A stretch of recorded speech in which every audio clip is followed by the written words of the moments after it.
Hello, everyone. Welcome to Innovation Bridge. Today we are really excited to connect Warsaw and Tallinn. We will start. I would like a bridge partner, Estonian Embassy and Enterprise Estonia. And thank you, Natalia and Daniel, for helping us to make it happen. Before we will start, just the few technical things. On the right, you can see the chat and Q&A section. So if you would like to put some comments or ask some questions, feel free to use it. We will start from the welcoming remarks, then we will move to the city ecosystem, business ecosystem, and startup ecosystem. After that, we will have at the same time networking and startup pitch session. So we are really happy that you are here together with us. For the people who are watching us on social media channels, I really encourage you to join here. Because here you will have a chance to talk with the speakers after the event. You can ask some questions. So if you want to join, please use the link in the comment. We also created a LinkedIn group, Warsaw Tallinn. I will also share the link in the comment with you. You can join this group to keep this connection going even after this event. So now I'm really happy to invite to the stage Martin Roger, Estonian ambassador to Poland.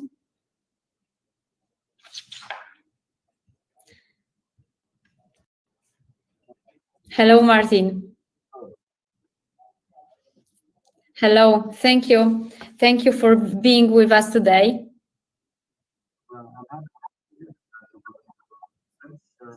Joining us today it was Tallinn Innovation Bridge, framework of the Thursday gatherings. This was organized by the Embassy, Enterprise Estonia, and of course our main host, Warsaw. First of all, of course, I would like to thank the Venture Cafe, management, dedicated staff, this opportunity, bridge of businesses, business communities, ecosystems in Estonia and in Poland, the city of Warsaw, the city of Tallinn, in order to take a closer look at the business environments for opportunities, support measures, and tips for expansion. I think it's a possibility for us to learn from each other, to encourage companies to expand their products and services to our markets. And well, I believe the platform by the Venture Cafe also provides us with the possibility of networking. It's a driving force to businesses and different players of the ecosystem make things happen. I've had the opportunity to visit the innovative community also last week, to walk through the nice and welcoming space there. And I hope the Estonian companies could find it useful to work with Venture Cafe also, and its location and its modern facility, connected soon with one of the highest skyscrapers in Europe also. I welcome the Estonian companies participating today's event. Encourage them to take the opportunity to find new contacts in order to develop business ties that could lead you to successes. Growth here in Poland. And Poland is a very vibrant market with lots of interesting opportunities. You're always welcome to talk to the Estonian Embassy, and we are here to support you. Here in the Embassy, we have economic counselor, Mrs. Natalia Lutz, economic advisor of the Enterprise Estonia, Daniel Bayer, and of course myself. We're always ready to support you. Don't hesitate to contact us if you have any questions regarding Poland, the Polish market. I'd also like to welcome the Polish innovative companies and startups to take a closer look at Estonia and also the retail markets. Estonia, as you may know, prides itself as a true digital nation, home of many unicorns, business-friendly environment, where 99% of the public services are provided online, supported by a very simple and competitive tax system. Something which we also have learned something recently in Poland as well. Estonia's unique e-residency program, providing entrepreneurs all over the world with a possibility to have government-issued ID, helps us them to use the digital ecosystem that we have to establish and run their companies online in respective location. So we currently have around 1,600 e-residents from Poland who have altogether established 340 companies. Estonia offers a vibrant business environment, a good legal framework, and a geographic location, serve as an effective bridge between two actually Nordic Baltic countries markets for Polish companies. This, of course, is another virtual event, as we all are looking, hopefully, with some optimism towards getting back to normality and having normal face-to-face meetings. But before we can do that again, we need to continue to use all the opportunities we have, including virtual ones, to support business and growth. I think there is a lot we can do together. The new situation around the pandemic showed that innovation and digital tools are needed in all spheres of our life, but in particular in education, health, and government, to mitigate the negative impact of the pandemic and emerge stronger from the crisis. I believe the world will be somewhat different after the pandemic. Change and disruption will be accelerated, and companies with innovative and forward-looking spirit will have an edge over competitors. It comes as no surprise that Estonia, both in public and private sector, have numerous unique solutions to help tackle the crisis. We have also seen the digital drive of the Polish company and government institutions during the pandemic. So today we have leading experts open to share our experience. Please take advantage of that. You're all welcome to approach them. Representatives of Estonia Center, Enterprise Estonia, Residency Program, Polish Estonian Chamber of Commerce, City of Tallinn, Startup Estonia, and of course all the companies. I thank you for the opportunity for giving the floor to open this great event, useful meeting, and a networking event today. Please take advantage of talking to each other, and I thank you for your kind attention.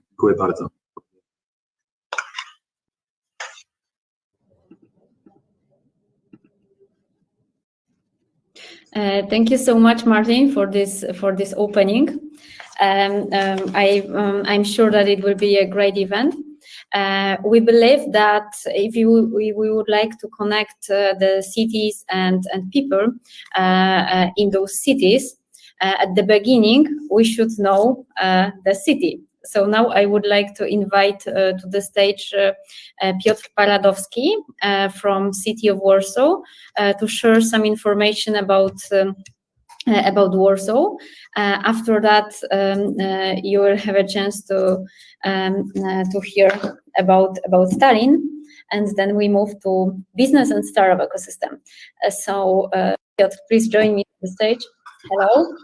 Hi, hello Eva, hello everyone. It's a great pleasure to be here with you to greet you from the city of Warsaw. I prepared a short presentation about the business profile of the city. Let me just. Okay, so I think you see it right now. Okay, so a few words about the city of Warsaw. I know there will be a big presentation from Pi about Poland, so just a brief information from me. So as you probably know, Poland is the biggest CE market and one of the biggest markets in the whole European Union. We are the largest beneficiary of EU funding, and for almost 25 years we have been a country without a recession, so we were the only such country in the whole European communities. Even with the whole COVID situation and all the problems coming from it, we have still solid credit ratings from almost all biggest agencies, so Fitch, Moody's, and Standard & Poor's. And in the very center of Poland, of Europe, and in the center of Poland, there is a city called Warsaw, which is the capital of Poland. As you may see, it's pretty well connected with the whole world. Our airport is got over 200 destinations all over the world, with such places in Europe like Stockholm, Vienna, Rome, Paris, or London, but also on other continents. So you may fly directly from Warsaw to New York, Los Angeles, or Tokyo. In 2018, the airport served almost 80 million passengers. We know that the next years, due to COVID, the number fall down. We hope it will get well soon, and we'll try to do everything to increase the number. Warsaw is located in the very center of Poland. You may get from here to any other city in the country in less than 4 hours by car, in less than 1 hour by plane, which is a huge advantage if you are considering putting a few investments in Poland and have a good flow of employees between them. And our city has a pretty long list of assets and of strong sides, but I will try to focus on three main ones. So the human capital, the real estate, and the quality of life. So coming from the very beginning, we've been awarded several times in many rankings that we are one of the best cities for business friendliness. In Financial Town, we've been number 2. We've been called also the Polish city of the future, number 1. Emerging Europe city number 1 in friendly perception survey. Warsaw has almost 3 million citizens in agglomeration, so Warsaw and all the areas nearby. And 70% of Warsaw citizens have a higher education. Also, almost half of them speak English. So the numbers are pretty high, and we are very proud of our talent pool and the quality of that. As you may see, so the number of students in Warsaw, so potential employees, is more than 200,000 each academic year, and quarter of that number is coming to the labor market in Warsaw, including almost 30%, including foreign students, which the total, when we take the total number in Poland, so almost 1/3 of them is studying in Warsaw. According to our studies, 93% of students in Warsaw consider it a good place for career development. So we see there is a clear, straight path from the beginning of the higher education to employment and to making a career as a specialist. And we are doing everything to improve that. We've got over 60 universities in Warsaw. Most of them are private ones, but there are also 15 public universities. And as you may see in relevance to business, there are several fields of study that are pretty popular. So business and administrations, ICT, or technical and engineering studies, all of them has a pretty big number of students. And when these students come to the labor market and they are trying to find a job, so as you may see, their wages are comparably lower than it is in the Western Europe. So this is one of our biggest assets, and when the investors see that they can have the same potential and the same quality of serving the processes in city as Warsaw, and they don't need to pay as much as they do in London, Dublin, and Frankfurt, so they consider the whole offer of the city attractive. And according to the survey, it's more than 80% of foreign investors that considering employee competence in Poland attractive. Warsaw is traditionally a big place and a good spot for companies from the financial and IT sector. Currently, we've got more than 200 SEC BPO centers in Warsaw, which in total is more than 50,000 employees.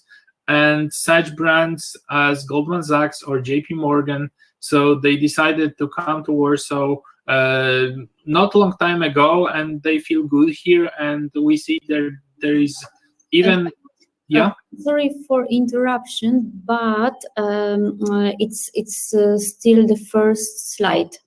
Oh, then just- sorry, I didn't know that. I will try to do the other way then. I think we will do it just from the PowerPoint, okay?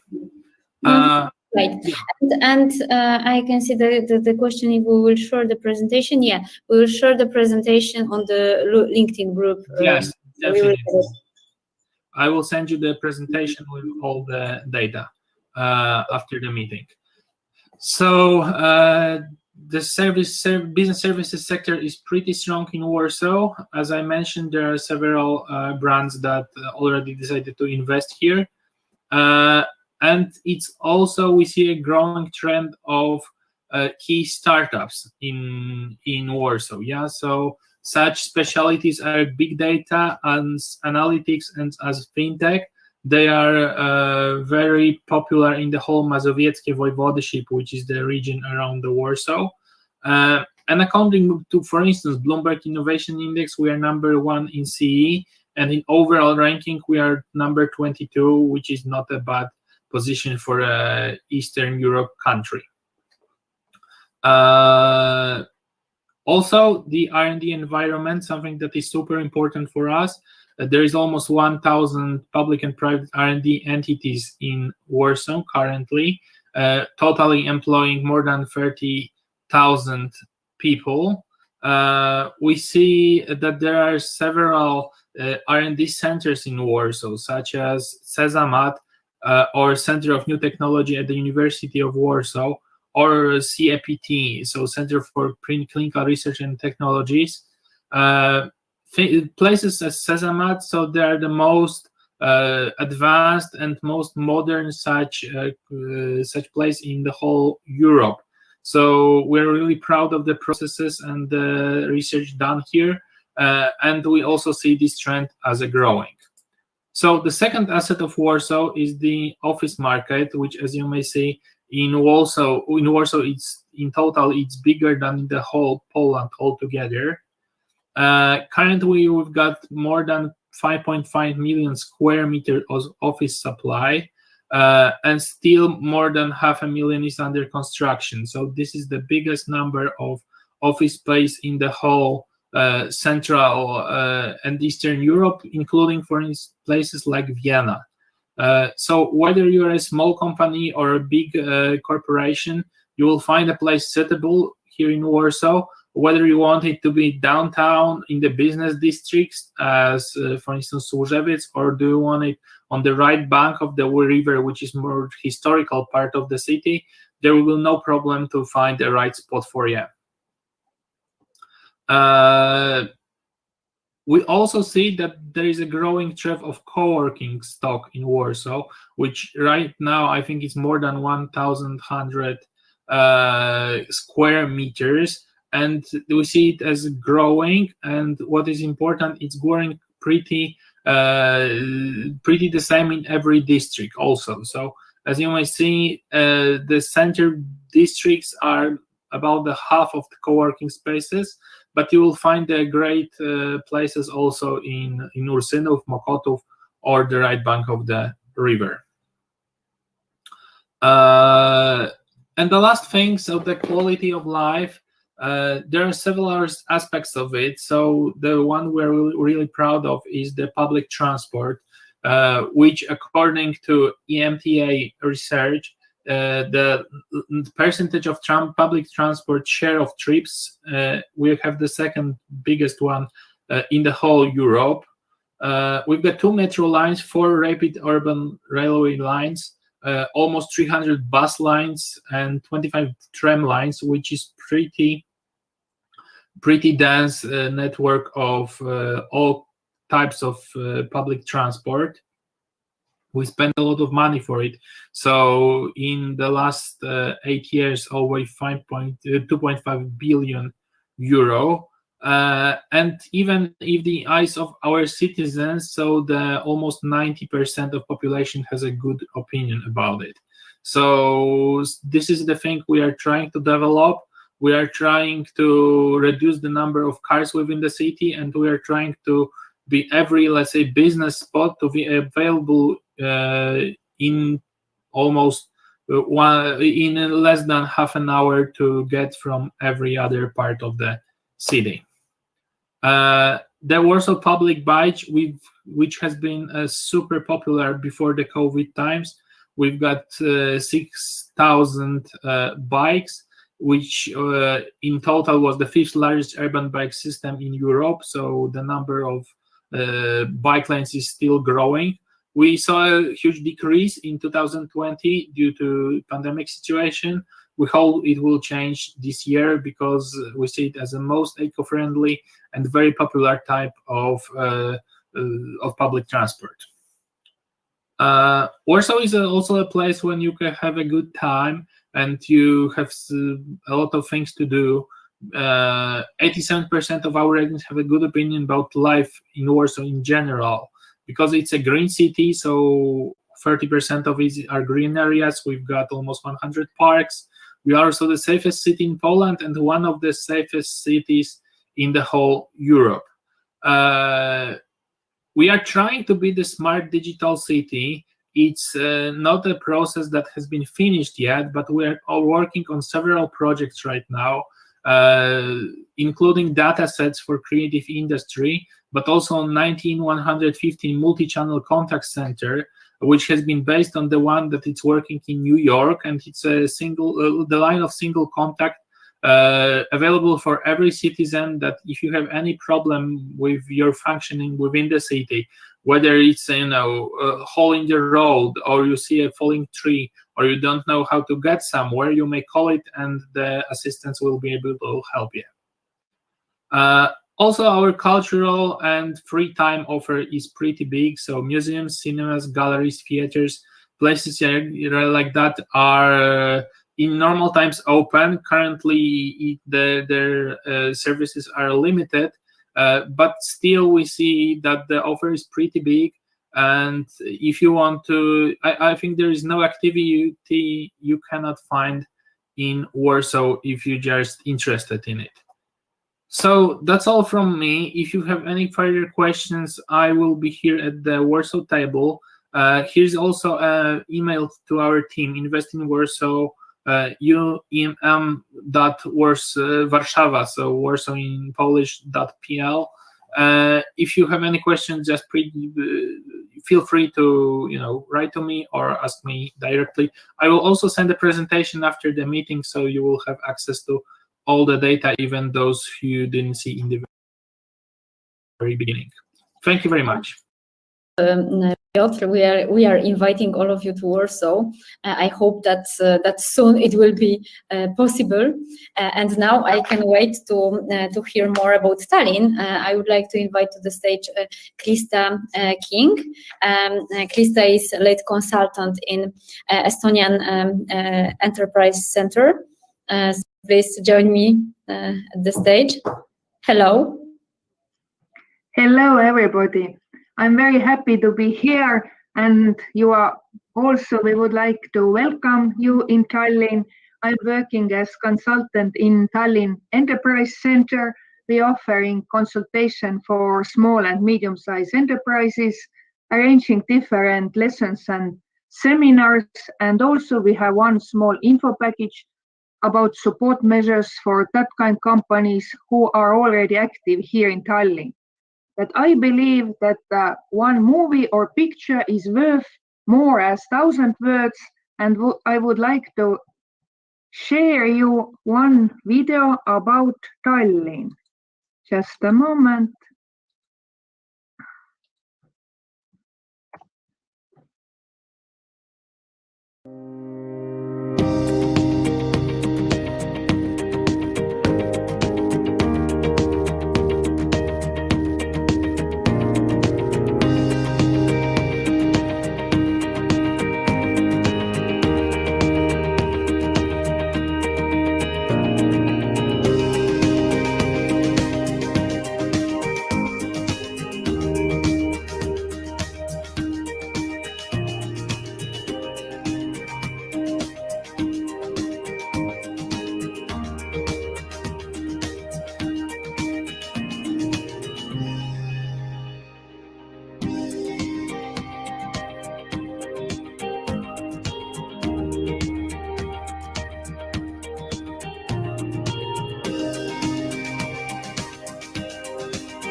So, we are ready with this presentation, and if you would like to ask, you are very welcome. I enjoy these roundtables, and you can ask by mail or by phone or by Skype also. And we have this material on PDF version 2, Facts and Figures about Tallinn.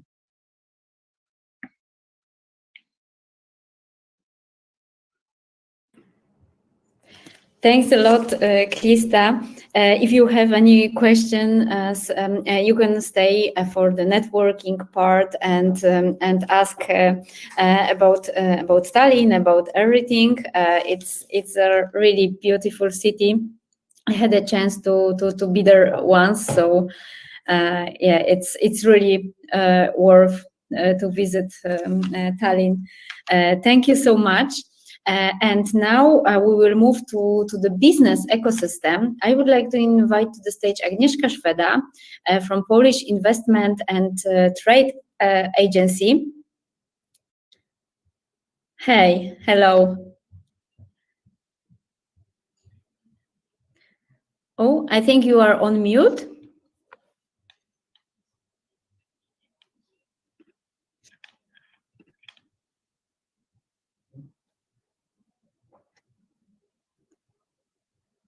No. Oh.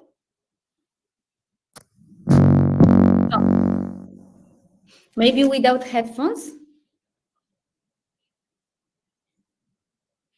Eva, do you hear me?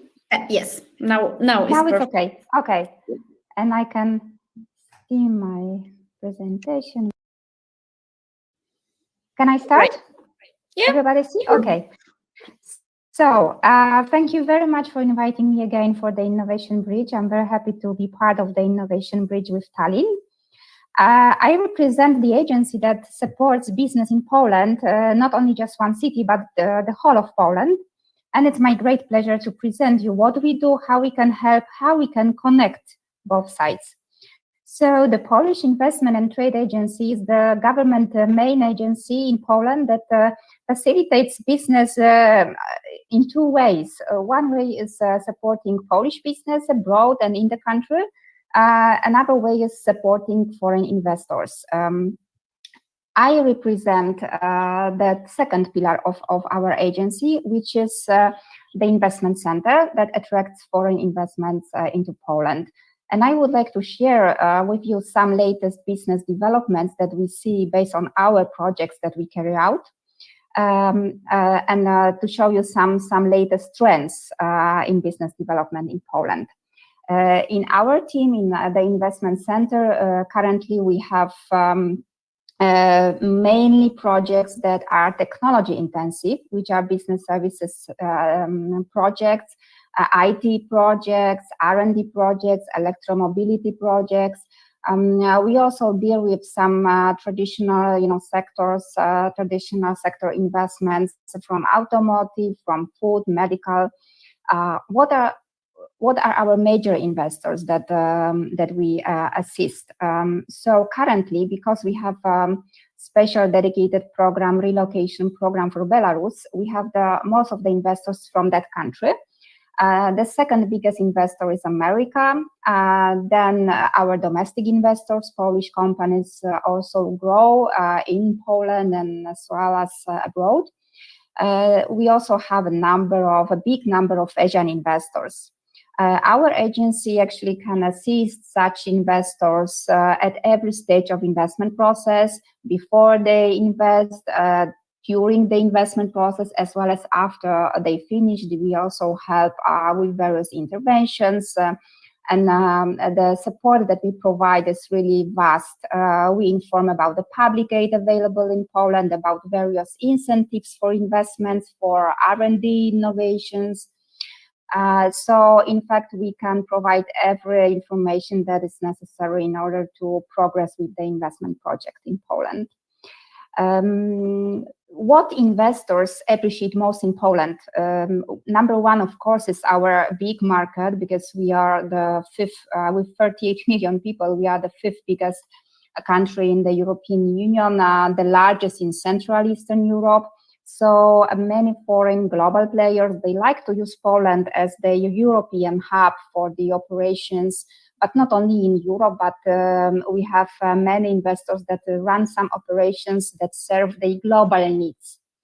They appreciate the excellent connectivity of Poland. You can move easily, not only inside Poland, but also outside. We have a lot of connections with the European Union countries, cities, with the cities on all continents. So moving to Poland from between different countries is not an issue. What is different in our country in terms of European Union stuff is that we still have our own currency, Polish zloty. What else distinguishes us in Europe? Our economic fundamentals, which are very strong, and until 2019, we didn't have even one single recession. So since the beginning of transformation period in Poland, since 1990, we observe until 2019, we have been observing a very stable growth. This is one of the main factors that is appreciated by foreign companies looking into Poland. Of course, last year was quite a bad year for everyone. So we will have finally some decline, unfortunately, but this decline will not be that bad. This is the forecast of the European Commission, and now we already know that the actual GDP decline in Poland is even lower than the forecast of 3.6. The actual decline was only 2.8. So we are doing quite well. We are still attracting a lot of projects. We are still attracting technology-based projects from all over the world. So we, in fact, were not that affected in our investment center by the crisis year. What is the most attractive for technology projects in Poland? Of course, it's the human resources base and a huge base of excellent programmers. We are known for having one of the best programmers pools in the world. We are according to HackerRank, we are number 3 best developers worldwide. We in various languages, programming languages, we also have leading positions. We are known for very good, skills, technology skills.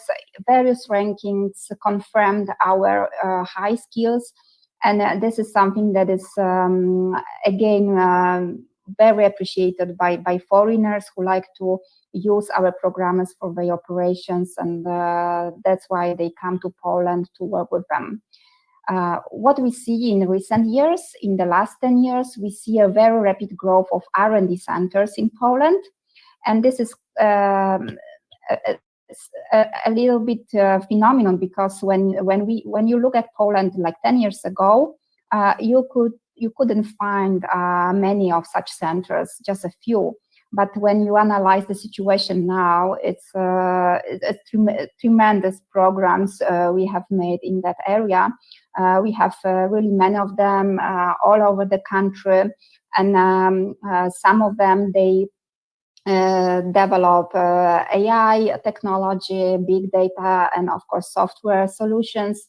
We have big names like Amazon, like Ericsson, UBS, Samsung, just to name a few, that have established already the R&D centers.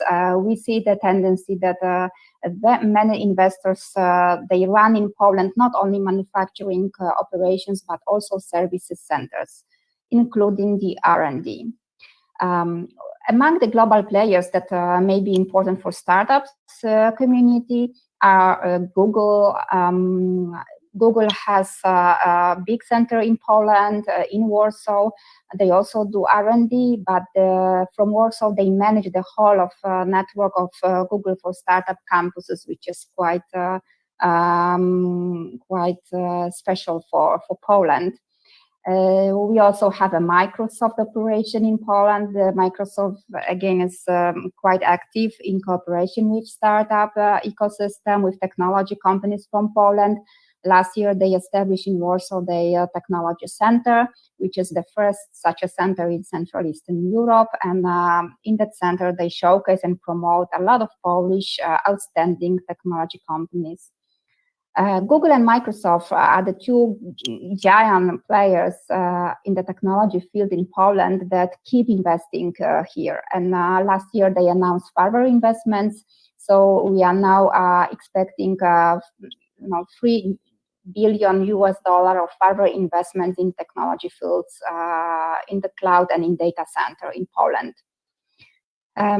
When it comes to various technology-intensive projects and also other projects, every investor that comes to Poland can rely on various incentives. And the whole of Poland is a special economic zone, so the public aid is available. Depending on the location, we offer different level of this public aid. We also provide cash grants for new investment projects for Polish and for foreign companies. And there is a number of other incentives that you can expect, such as R&D related incentives. We have some tax instruments that support such projects. So you can deduct your R&D expenses from your taxable base. You can enjoy a special lowest tax rate of 5% for income that is gained from sale of IP rights. So generally, Poland nowadays supports heavily the R&D and all kinds of technology projects.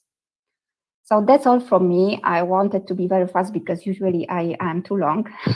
So I hope I managed to achieve this goal. If you have any questions, we will be always happy to answer. Please, you can contact myself, or you are welcome to contact the agency.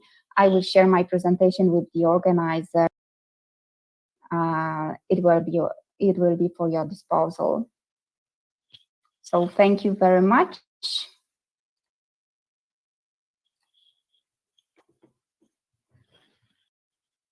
Yeah, Eva, this time I was quick. Yeah, it was perfect. Thank you for that. I tried my best. Yeah, great. Thank you for really useful information. Now we will move to the business ecosystem in Tallinn, and I would like to invite to the stage Annette Numa. Annette, once you switch on your mic and camera, you will appear here. It should be okay now, right? Can you hear me? Yeah, we can hear you. We can see you. Yeah. This is absolutely fantastic.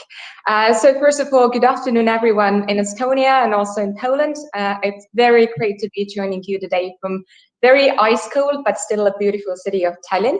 My name is Annette Numa, and I work as a digital transformation advisor at the Estonia Briefing Center, which is also well known as Innovation Hub, where we guide you through all stages of digitalization. And of course, also we daily inspire the global leaders with Estonian success story by building the e-governance services. And of course, also we can't forget about our wonderful e-business environment as well here.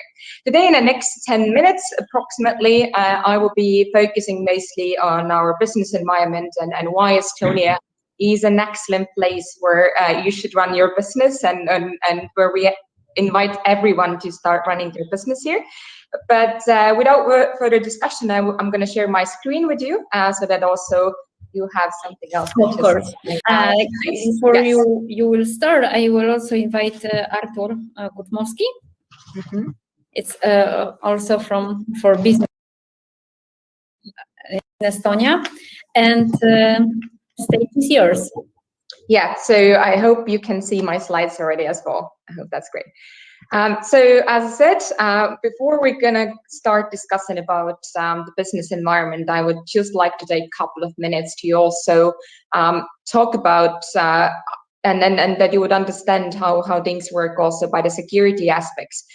Because as you know, around 99% of our services are today already fully accessible online, but the only things that we can't do if someone you don't know yet. So it's just getting married and divorced, but obviously this is not about technology here, but something else than different risks in different sectors. But obviously, if you think about that, a country has 99% of things working fully online, this is a huge responsibility. And especially when we think about that everything in business sector is based fully online and also mostly optimized, so that we have to make sure that this entire infrastructure is very, very safe. So I just wanted to take a minute to show you and to prove you that your business would be also safe and stable here, and talk about the 3 pillars slide here.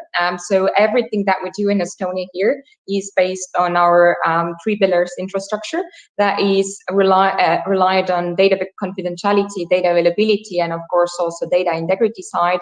So the first one here, the electronic ID card that allows all of our citizens and of course also the e-residency card holders to access their information very, very securely, and of course also to fully restricts unauthorized people to do access their information there.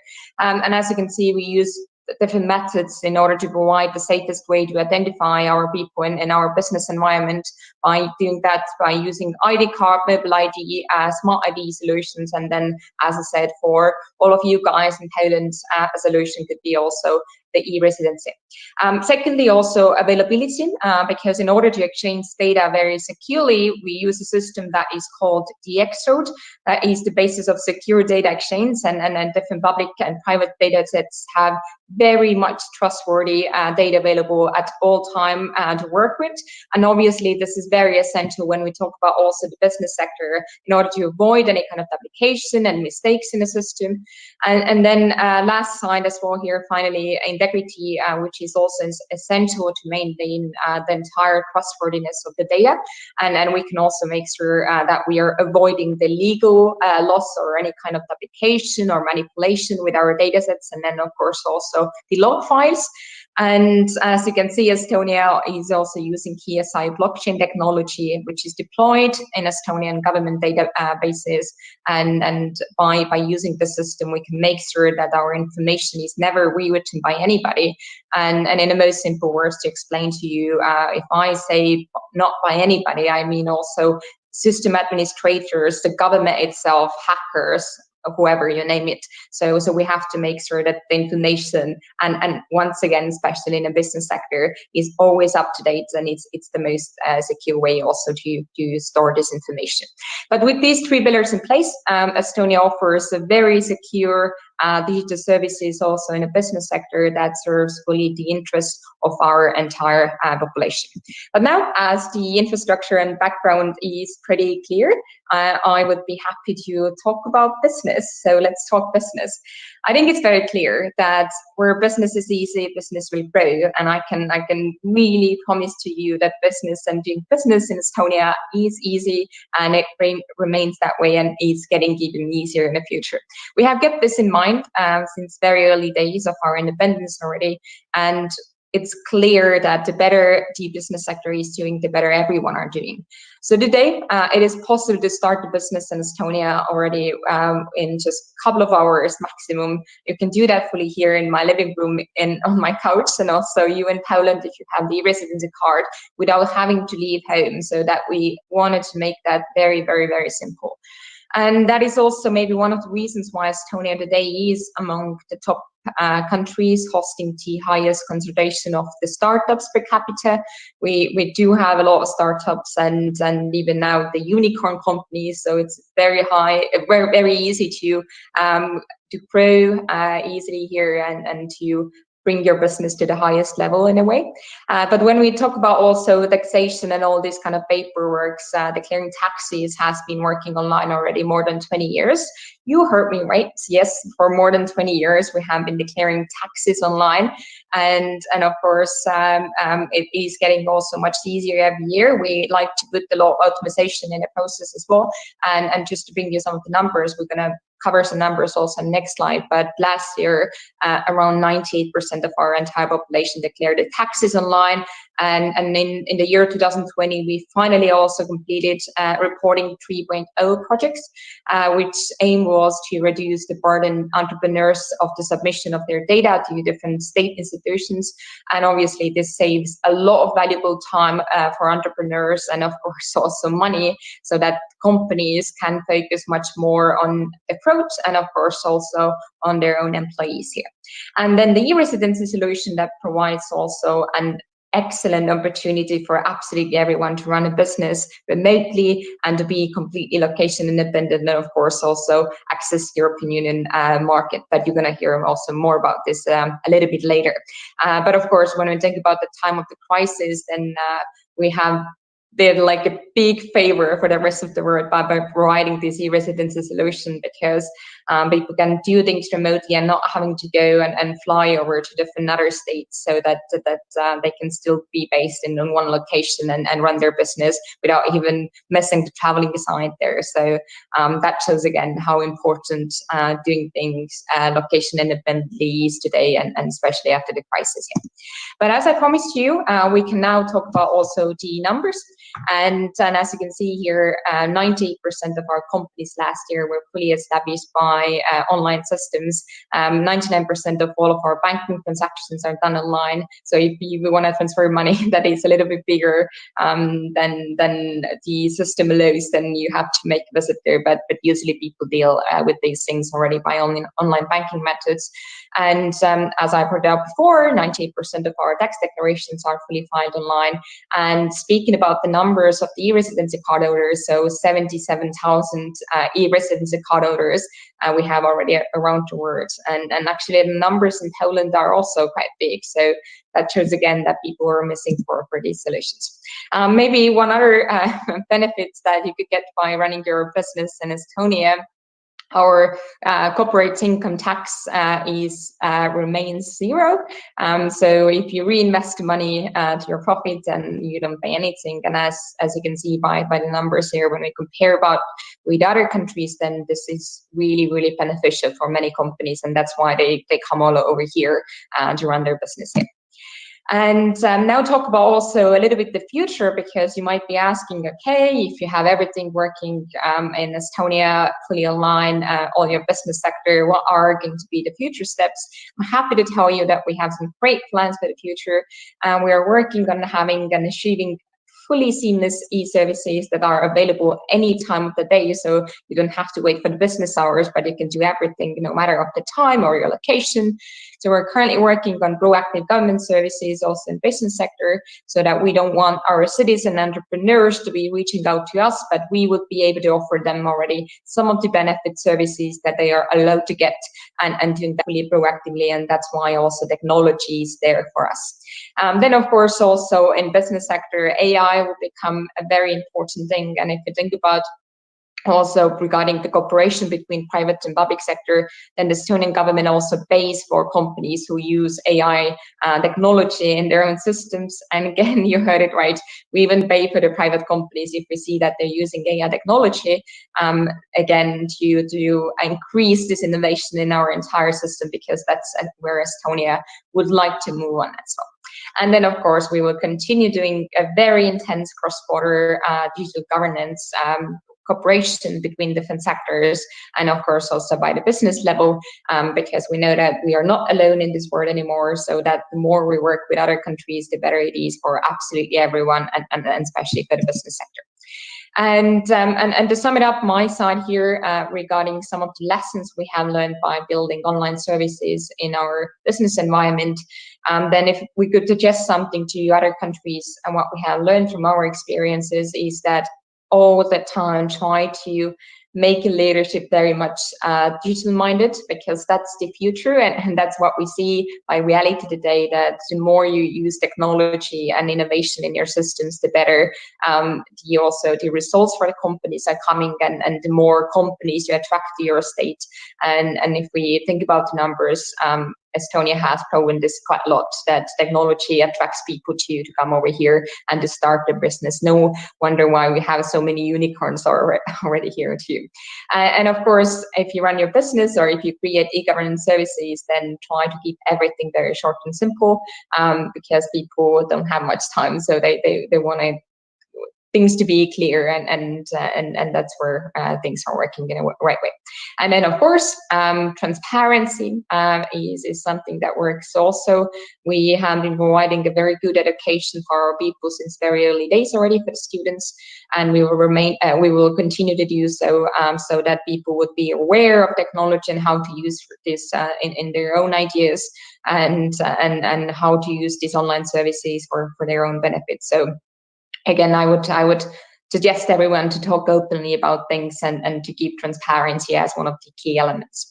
And last but not least, then this success story in the field of building digital services have been only possible because since very early days we have been working fully together with our private sector companies.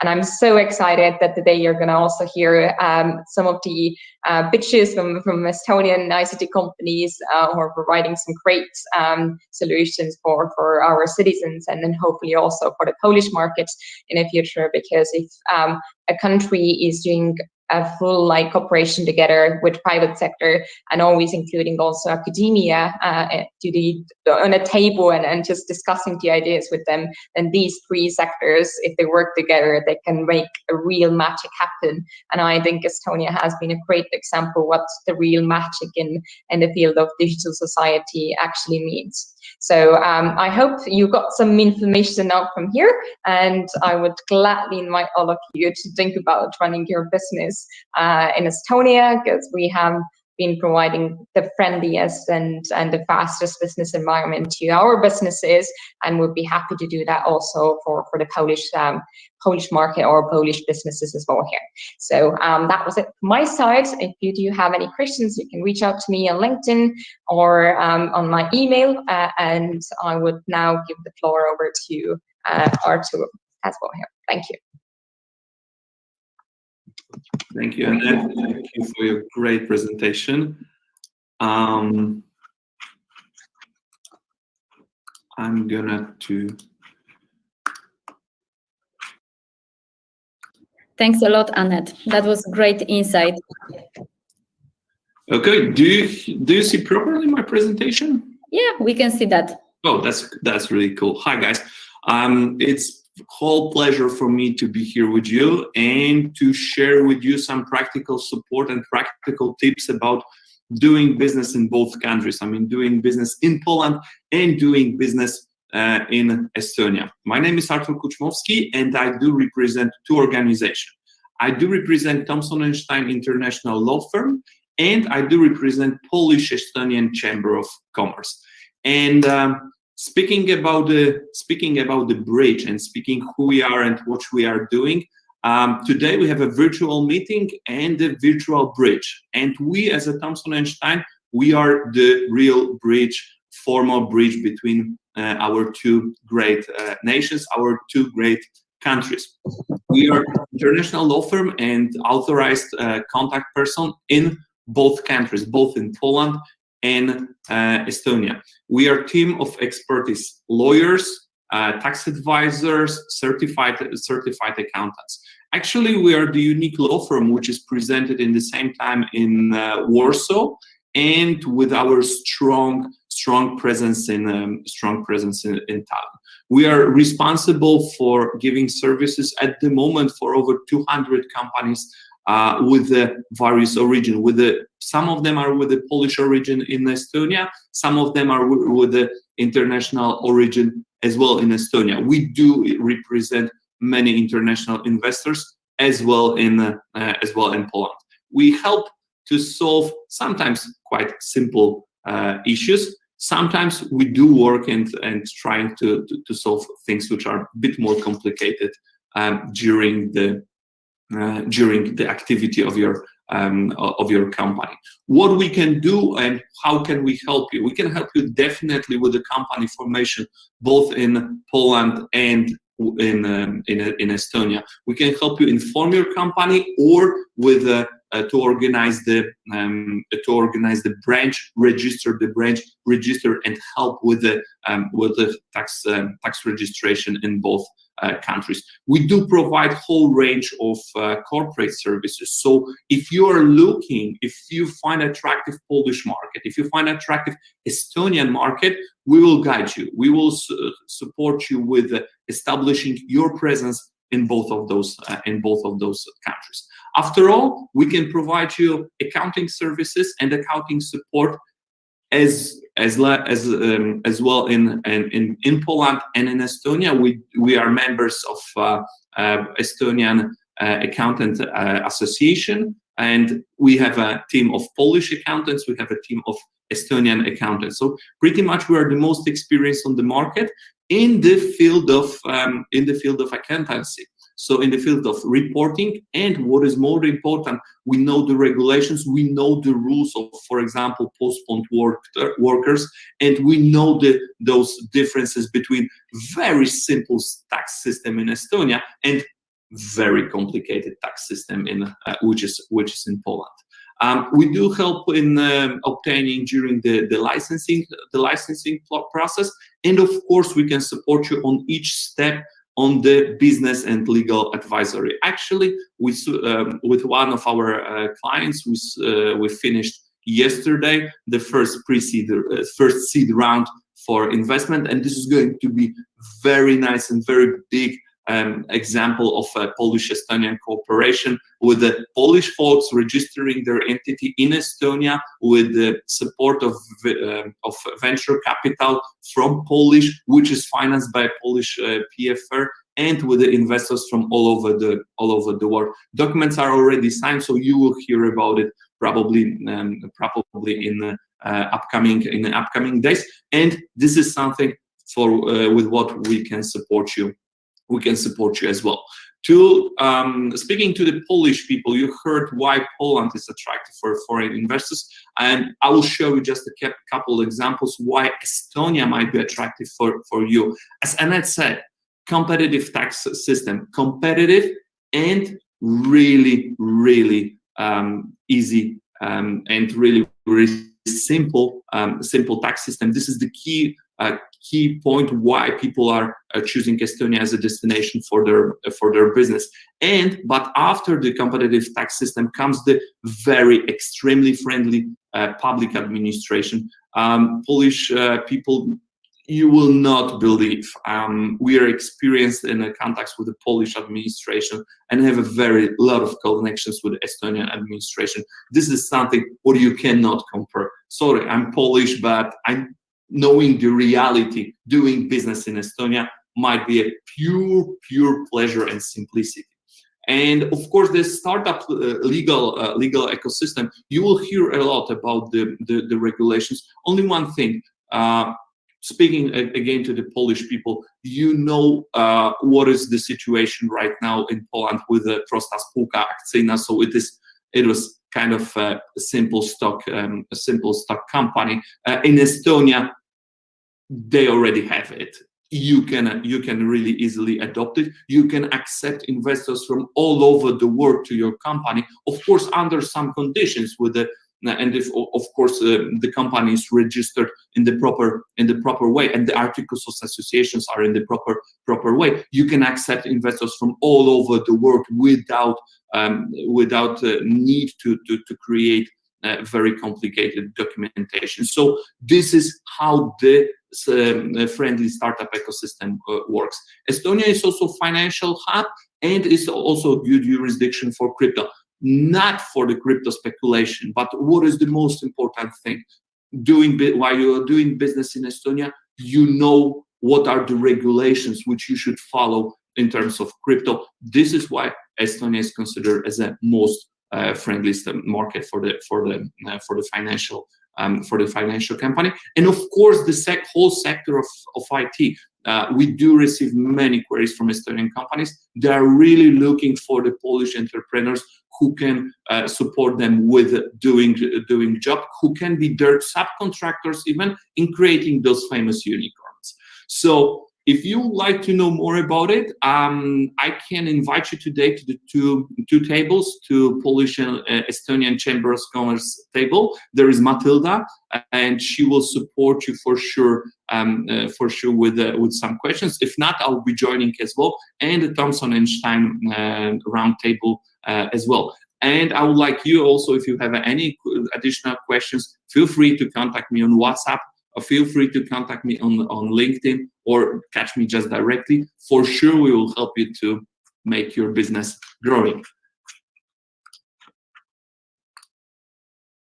Eva, that's thanks a lot, Artur. From me. Yeah, thanks a lot. Thank you for those insights. So now we will move smoothly to Estonian startup ecosystem, and I would like to invite to the stage Annika Jars to share some information about the Estonian startup ecosystem. Hello. It's a Hey. pleasure to join from very snowy Tallinn. I'll try to share my screen. Yeah, Warsaw is also really white right now, so it's a lot of snow. Stage is yours. Great. So hello, and today I am going to tell you about, sorry, can you see my presentation?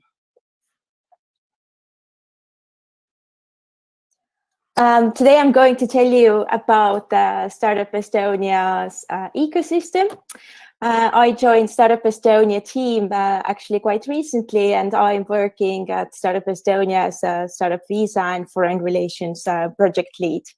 But in the next 10 to 15 minutes, you will find out more about Estonian unicorns and some of the tools and programs that we have. Startup Estonia was actually launched in 2015.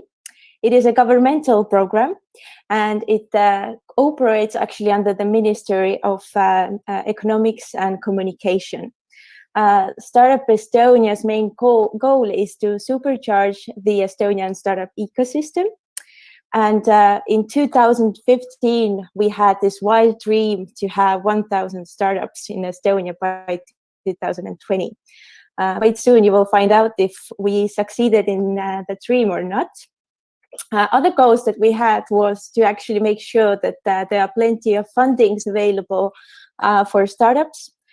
What we don't do though is we don't give out any money directly to startups, but we do that through our support organizations. Then we make sure that the legislative environment is clear. So for in between startups and the government, and we have yearly meetups with the government, and we make sure that the monitoring of the entire sector goes smoothly. And our the end goal is to have a collaborative ecosystem and to ensure that all the support organizations collaborate with each other. So the startup sector actually grows approximately 30% a year, and it's the fastest growing sector in the Estonian economy right now. There are over 1,114 startups, so you can see that we did actually reach our goal by far. And the growth can be seen from the four main KPIs. So the number of jobs created, the amount of employee taxes paid, the total sector turnover, and the amount of investments raised. So the startups are actually the main innovation drivers in Estonia. But what is a startup? Actually, in every country, the definition can be slightly different. In Estonia, we actually wrote down in the law the definition of the startup.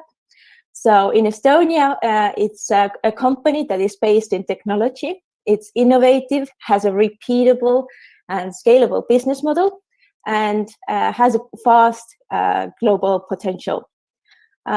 I will later explain you more in depth why we needed to define it actually in law, but it has to do with the startup visa.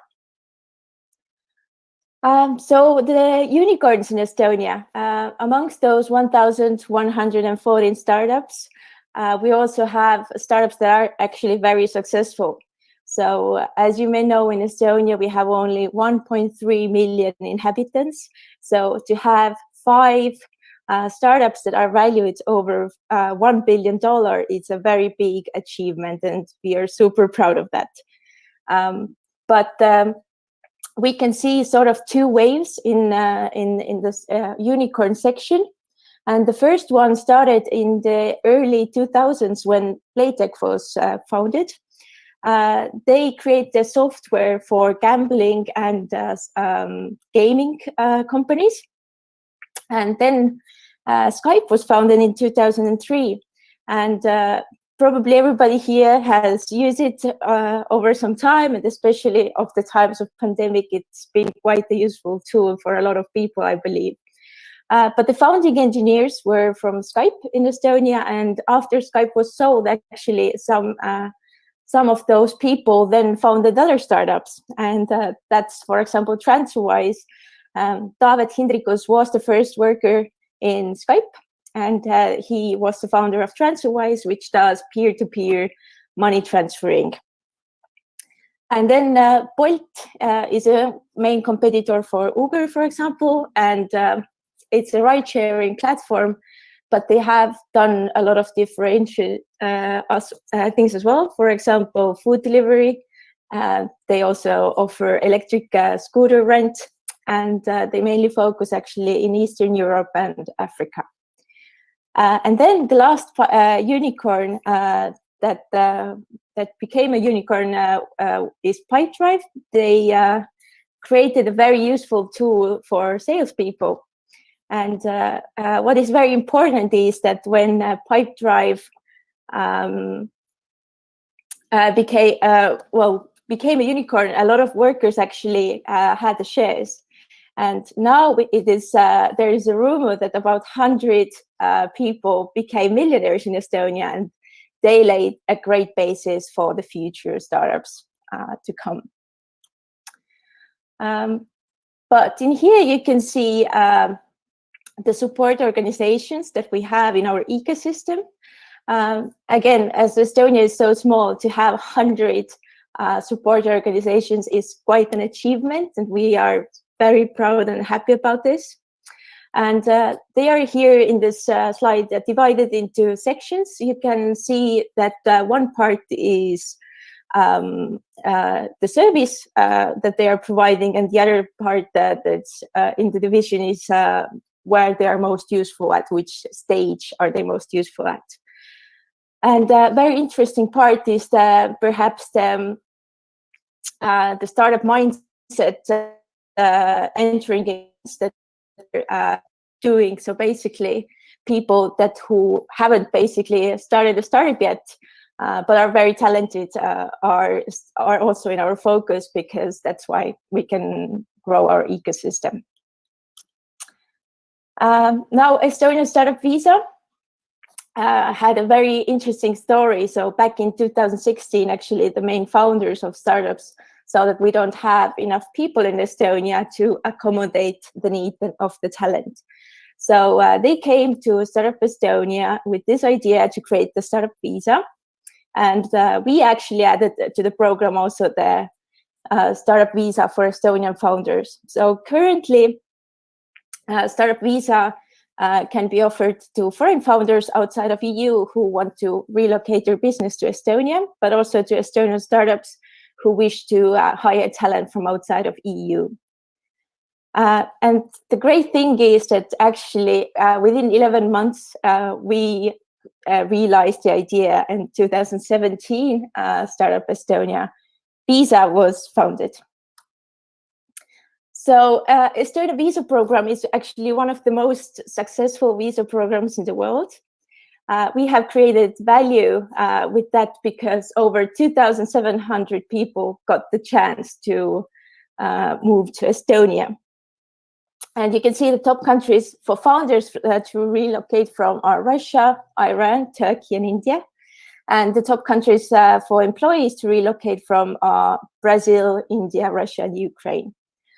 So you can see that there are countries that are culturally quite similar to Estonia, but we can see that also very surprising countries like Brazil are in the top list. So how do you actually apply for the startup visa? You can take a test on our website, and there you see why we needed to define the startup in our law, because this is how we find who is eligible and who is not for the visa. And after the test, you can actually apply for the status. Another thing that is special about this is that we have this startup committee that consists of main founders of different startups, angel investors, and so on. And so they will evaluate the idea before you even get to go to the Estonian Police and Border Guard Board or an embassy. So it's true experts of the field that evaluate your idea. You can get a lot of help from our migration advisors, and also check a lot of information about settling in Estonia on the Settle in Estonia webpage. And also a lot of interesting events are on the International Estonia website. So what do you get? Well, basically, ease of access to Estonia. Together with that, you get the access to Estonian startup ecosystem. We have very close contact with the highest governmental officials. And lastly, but most importantly, those people get access to the EU markets. Another useful tool that we have on Startup Estonia website are the modal documents, and I'll show you quickly a video about this.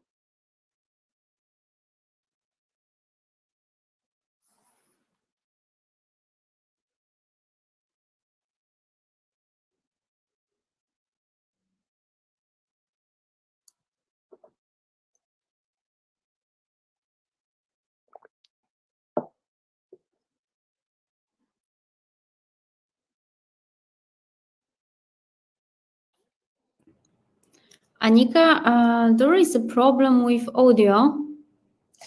Oh. Do you have this video on YouTube? All the documents are free to download now, and can be found on Startup Estonia's webpage. Okay, sorry. Good luck on your journey.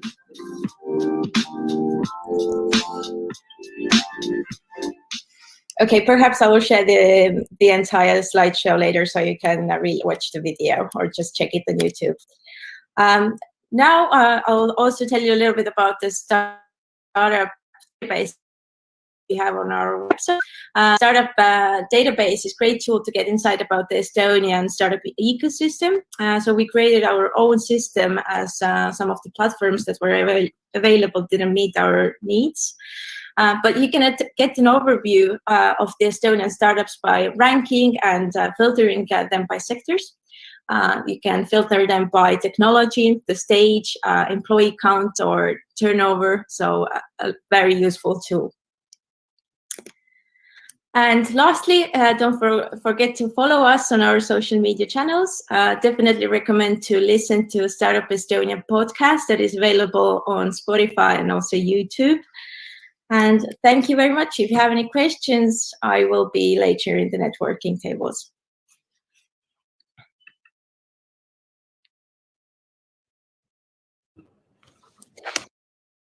That was a great insight to Estonian startup ecosystem. We will also have a chance to hear from some of the startups during startup pitch session. So it will be in practice. Now we will move to Polish startup ecosystem. And I would like to invite to the stage Agnieszka Sygnitowicz. Agnieszka is a Vice President of Special Economic Zone in Łódź. Hello. It's good to see you again. Yeah, good to see you. Stage is yours. Thank you very much. Thank you for the invitation again. Great. We have greetings, of course, for Tallinn. I have heard the presentation about the startup ecosystem in Tallinn. It was very interesting. And now it's time also to share a little bit more about Polish and particularly with special economic zone startup ecosystem. What we brought today for you, we brought our precious part of the ecosystem, and we brought our startups. During the startup pitch session, you're gonna have a chance to talk with the companies representing Startup Spark program, which is part of which special economic zone startup ecosystem that we have created 100 kilometers away from Warsaw in Łódź. And I strongly recommend to network, which is the most valuable part, and then you're gonna have a chance to listen more about the products and services offered by our startups. Why did we do it?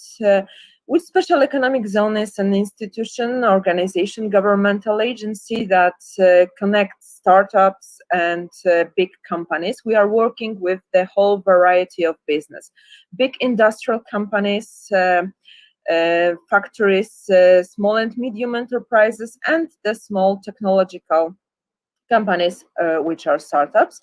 And we have created a few acceleration programs. One of them is Startup Spark, which is led by our Department of Innovation, like 5 years already.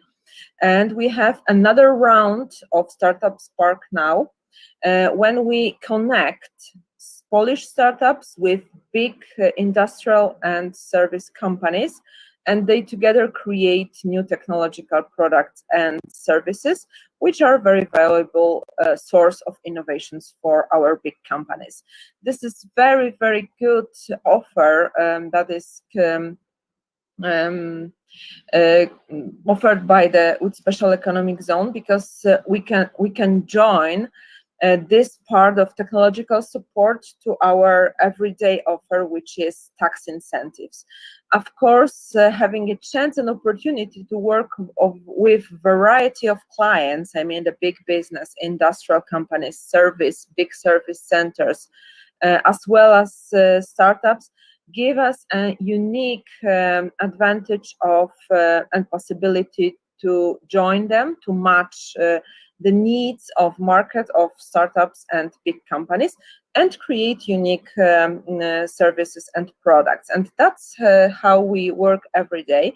And today, as I mentioned, you're gonna have a chance during the startup pitch session and with the tables to talk with few of our startups and to get to know more about their products. And I'm not gonna tell the details now, because it's pointless. The best advertisement of themselves are of their products and services. They are themselves.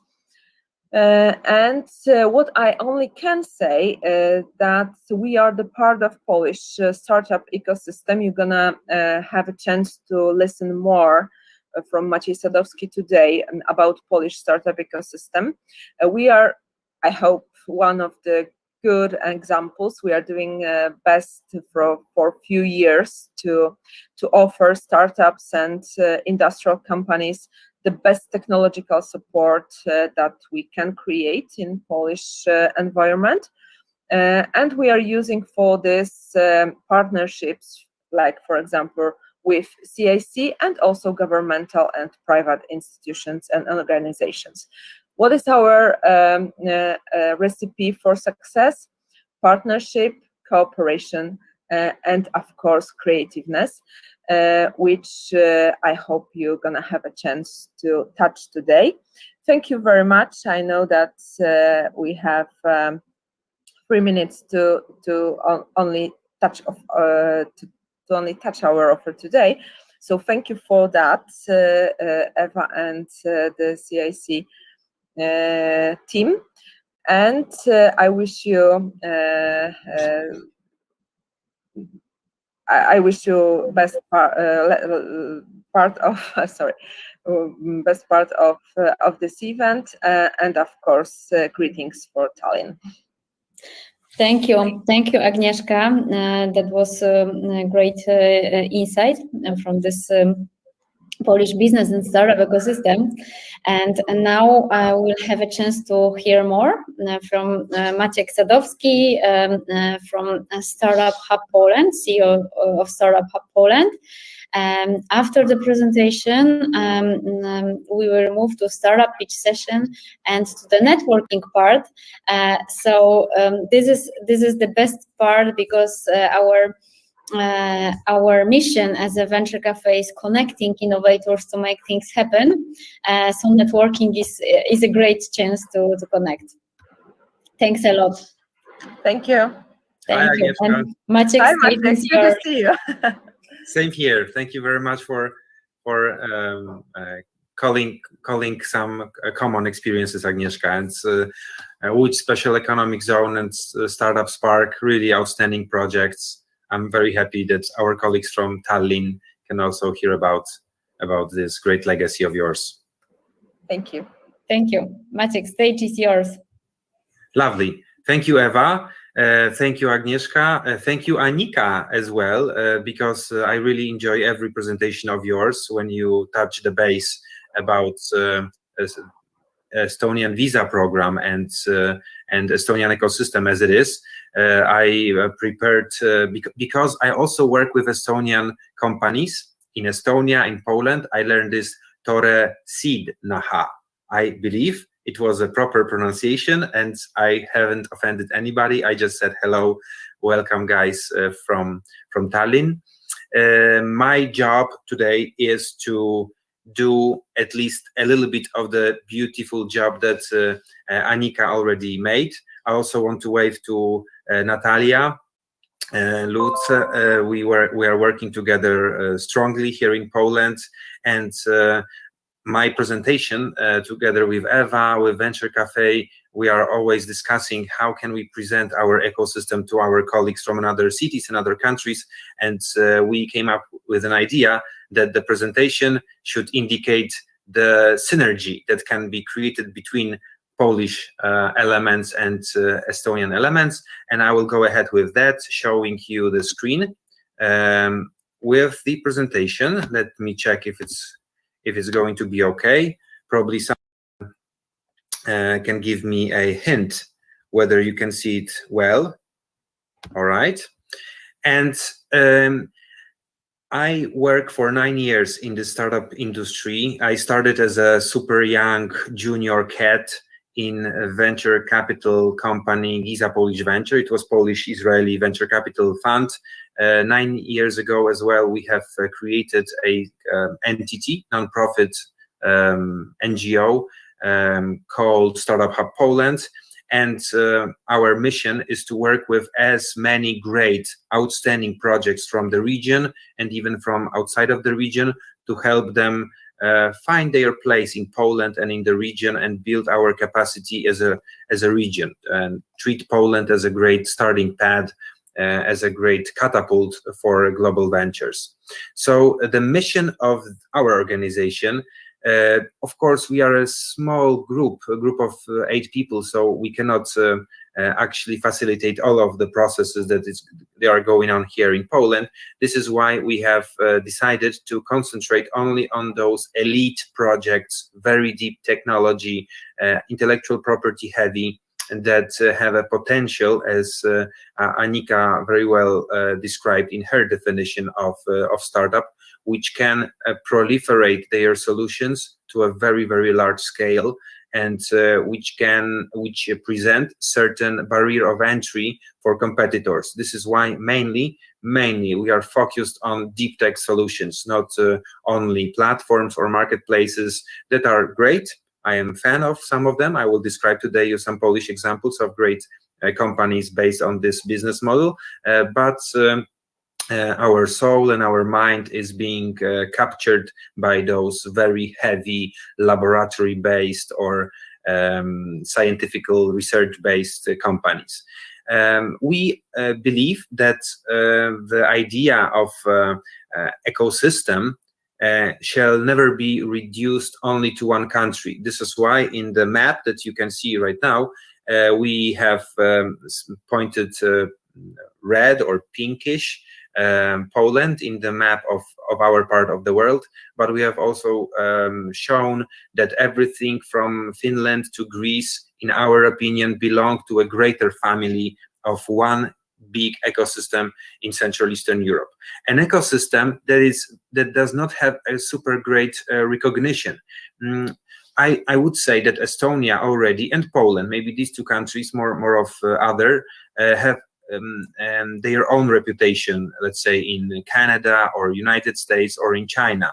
But I believe that the job that our generation of startup leaders, startup ecosystem leaders should take as a urgent task to provide is to create a consciousness that actually together we create something far greater.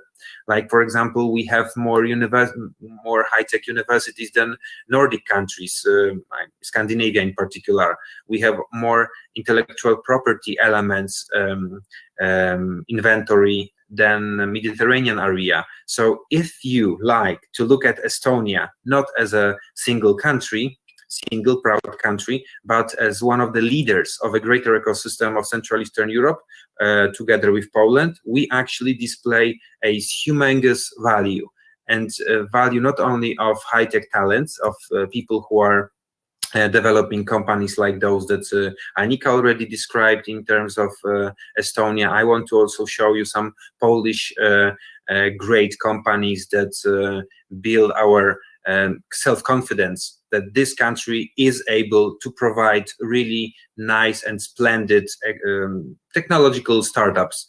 But the pool of coders, developers, ICT specialists is something that you are never satisfied with. Exactly as Annika said, you never have enough talents. This is why our countries, our ecosystem should be a natural magnets for people from another countries, name it Russia, name it Ukraine, name it Turkmenistan, Kazakhstan, Turkey, because in these countries you can develop your technology with a great support of private sector, some support of government, in Polish case not very small, I will show you in a second. And these together creates already a map that you do not need to display only Estonian or Polish successes, but also Romanian or Hungarian or Czech or Slovakian and so on. So in Poland, there was a beautiful, very interesting battle between eBay and Allegro, a Polish kind of Amazon or eBay. And Allegro has successfully won this competition. Right now, this is the biggest e-commerce platform in Poland. CD Projekt Red, on the other hand, some people say, not maybe a startup, but it has all of characteristics of a fast-growing company in terms of value. So the expenditures that this company is having are far smaller than the revenue coming from a scalable product, which is Witcher or Cyberpunk 2077.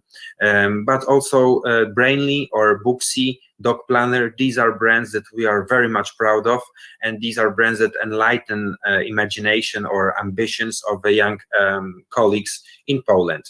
By young colleagues, I mean, of course, both sexes, both genders, because Poland has this lucky situation that in the startup ecosystem, the number of girls running their own businesses or having their very superior role in organizations is actually highest in Central Eastern Europe, but still definitely too low. And we want very much, there are great programs, I will tell you a little bit about them, for women entrepreneurs solely.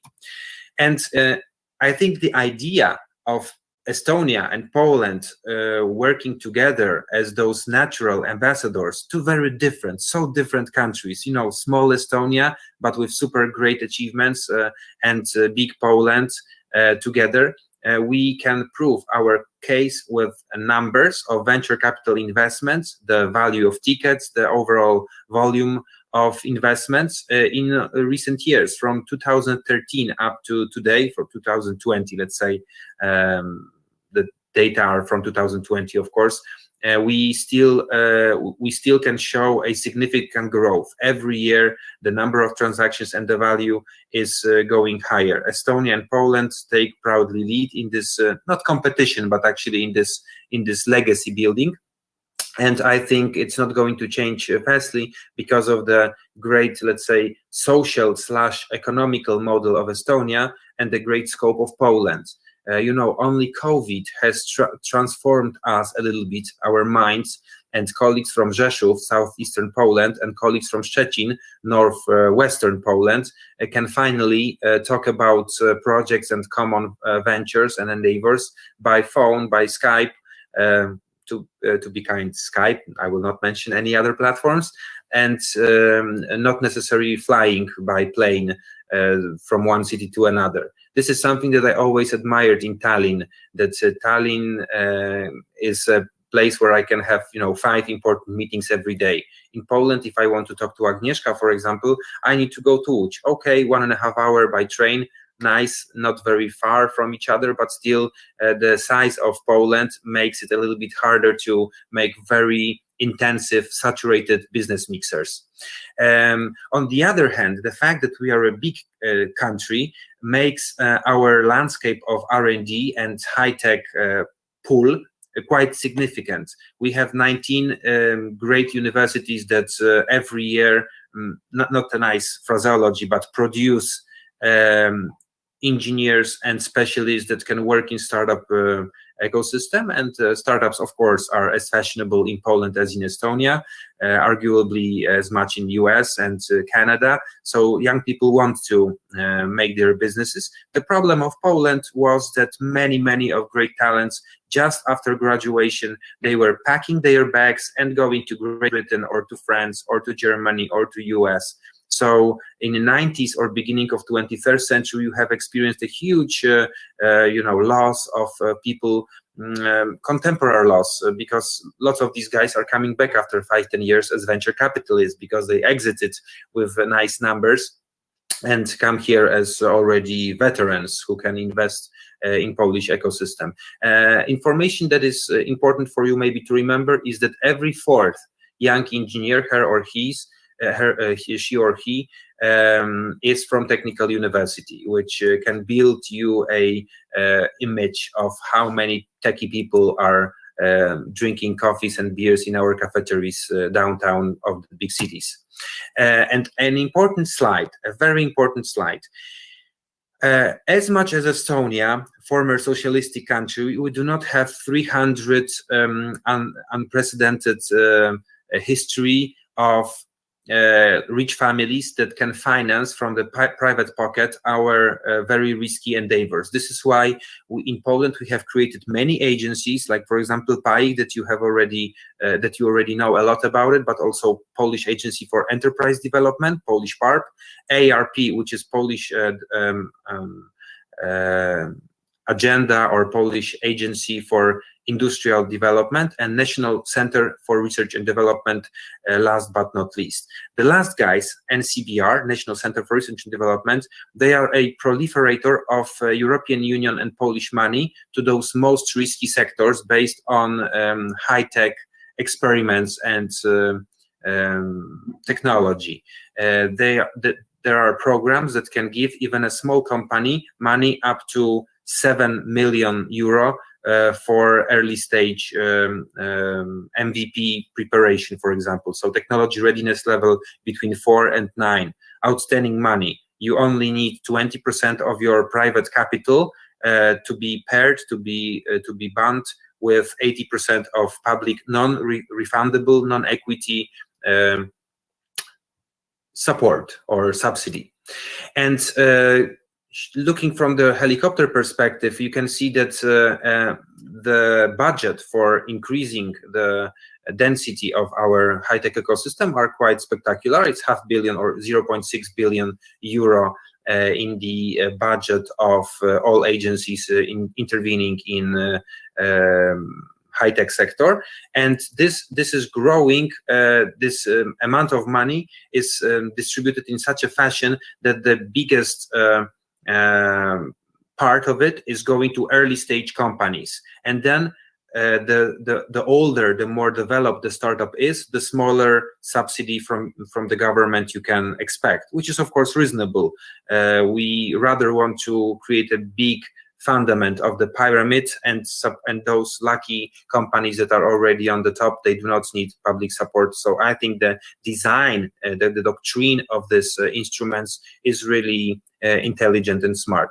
One program that I am really proud of, and my organization, my colleagues, friends from another organizations, we were all helping Polish Agency of Enterprise Development to build a soft landing program with some pocket money, not small, because it's 75,000 euro with recent currency rate, for creating company in Poland, making capacity building processes in order to make your company functional, operational, and also money to work with a corporation based in Poland that is interested in receiving some trial of your technology in a frame of proof of concept. So I am a huge admirator, huge fan of this program.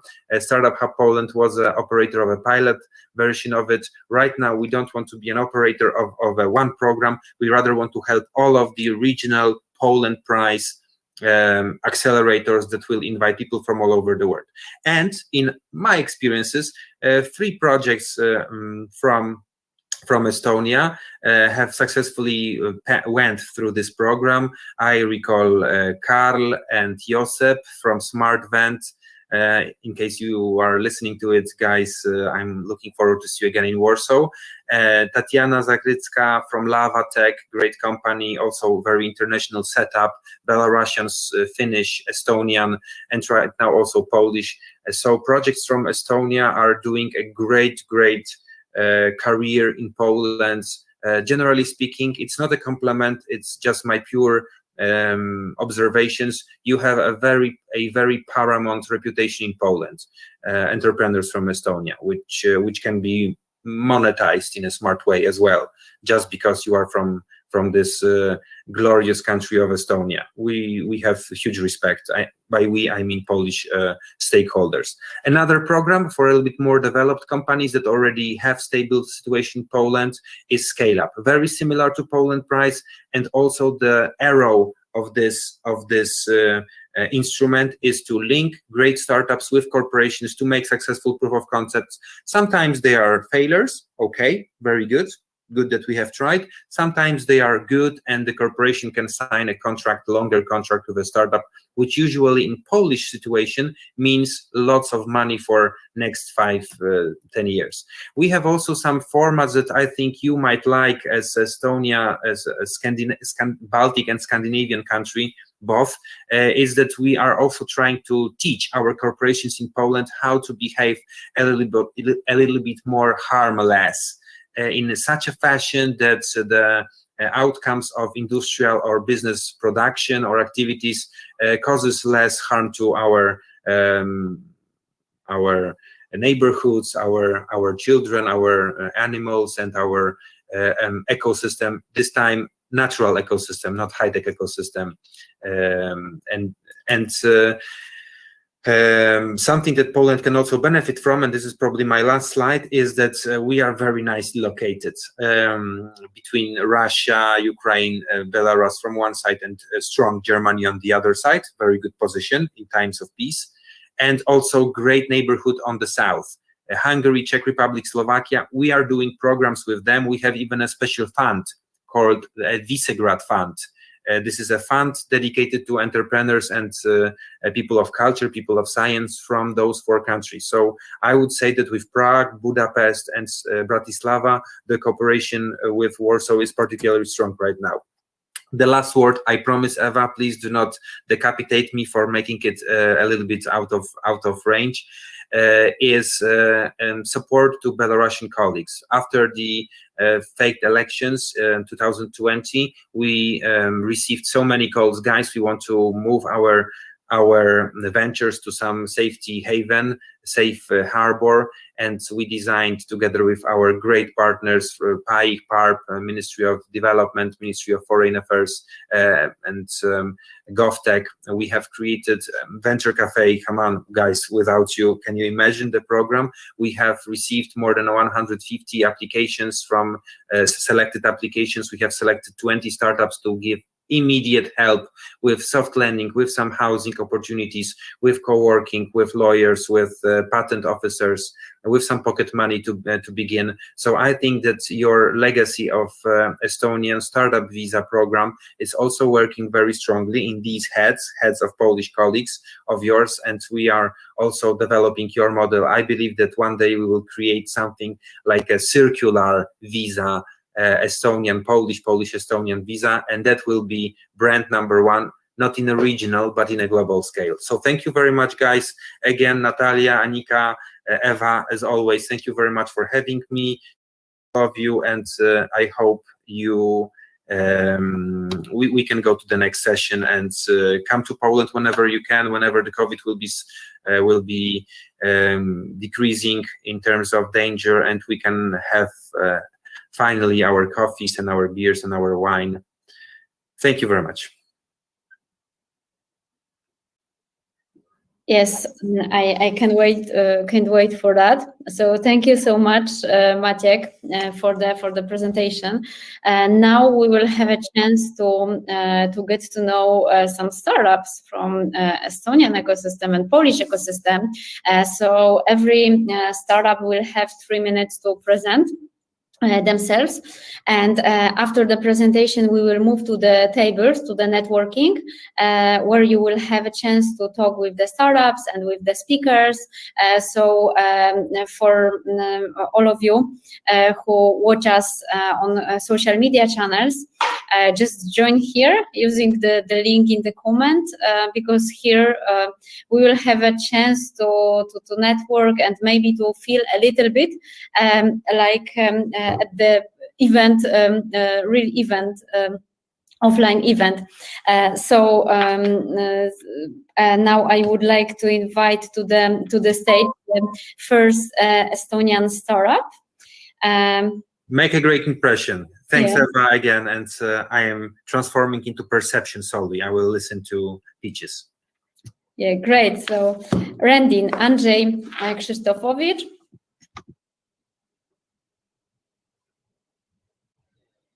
Hey, Andrzej. Hi, I'll start sharing my screen I will right start away. your timer, and stage is yours. Okay, thank you.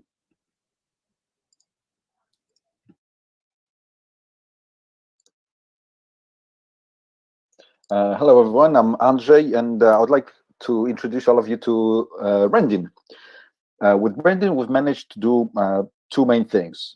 First of all, we've managed to build the world's safest rental agreement, home rental agreement.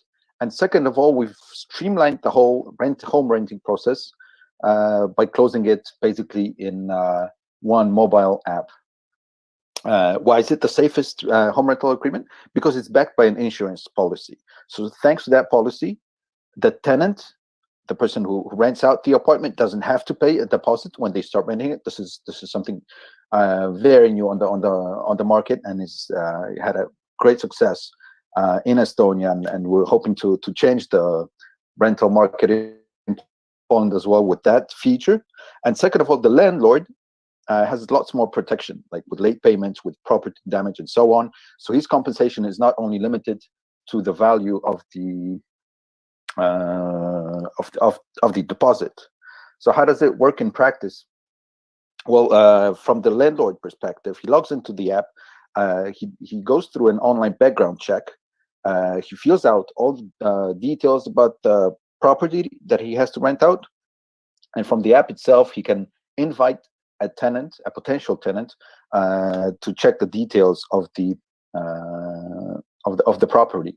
So we have the tenant that logs in. He sees all the details of the property. He also goes and undergoes a background check, so that we are sure that this person did not have any does not have any credit problems and has a stable income, so that we can be sure that he actually pays for the rent.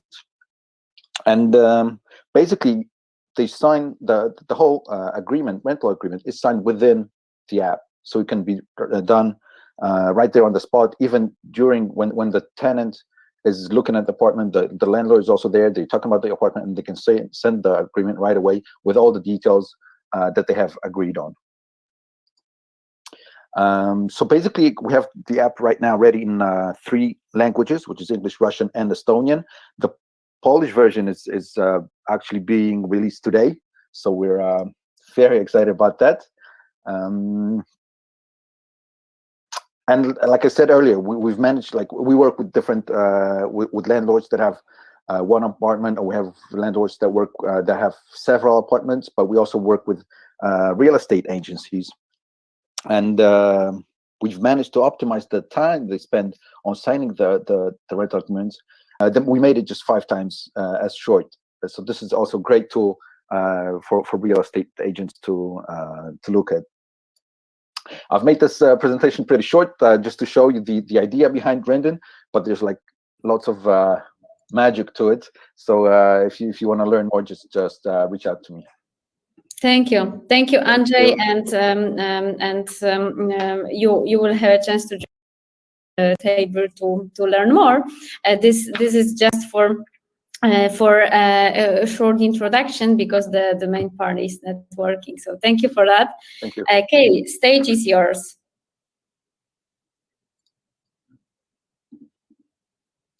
It's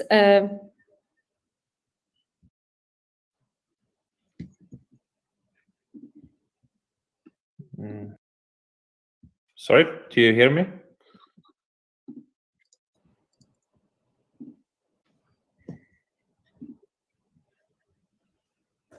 Yes.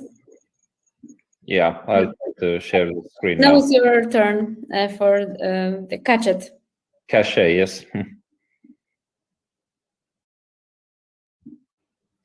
So, Cache is a financial services marketplace for the gig economy. And what problems do we have usually in the gig economy? At one point, we know that the gig workers are working in quite often part-time, but financial services are not flexible enough, and they are, let's say, for example, an Uber driver has been insured as a professional taxi driver. Then at the, let's say, platform side, on the gig platform side,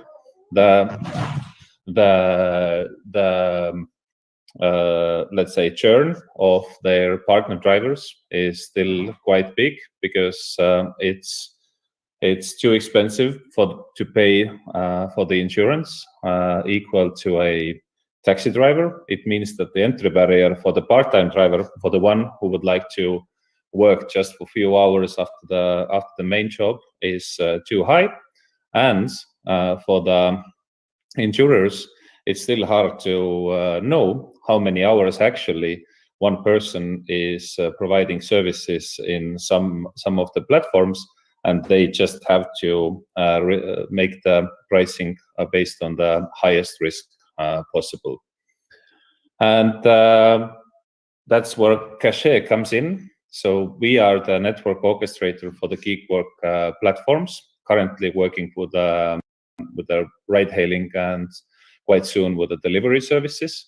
So it means that we connect with all the competing ride-hailing platforms in the market, aggregate together the data from each driver driving in these platforms, because there is no such thing as loyalty among the drivers. If they once become a driver, they will use all the competing platforms to maximize their income. And then we issue the dual usage policy, which means that we measure only the time that the driver has been driving in all those platforms, and the other part of their rides is probably personal rides, and we send this information to the insurance provider, and the insurance provider will calculate the risk based on the actual hours that are driven in the platforms. And about us, we were founded in September 2018. We went live a year later and currently live in 3 markets: Estonia, Latvia, and Poland, which just last week launched in Poland. So that's about Cache. If there is something more, I'm happy to present it on the demo tables. Thanks so much. Thank you. Now I would like to invite from Bitvento.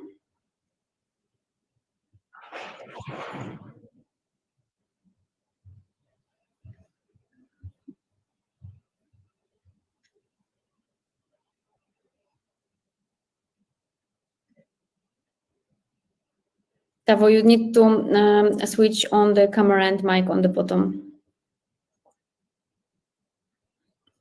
Okay, so let's invite Gaspar.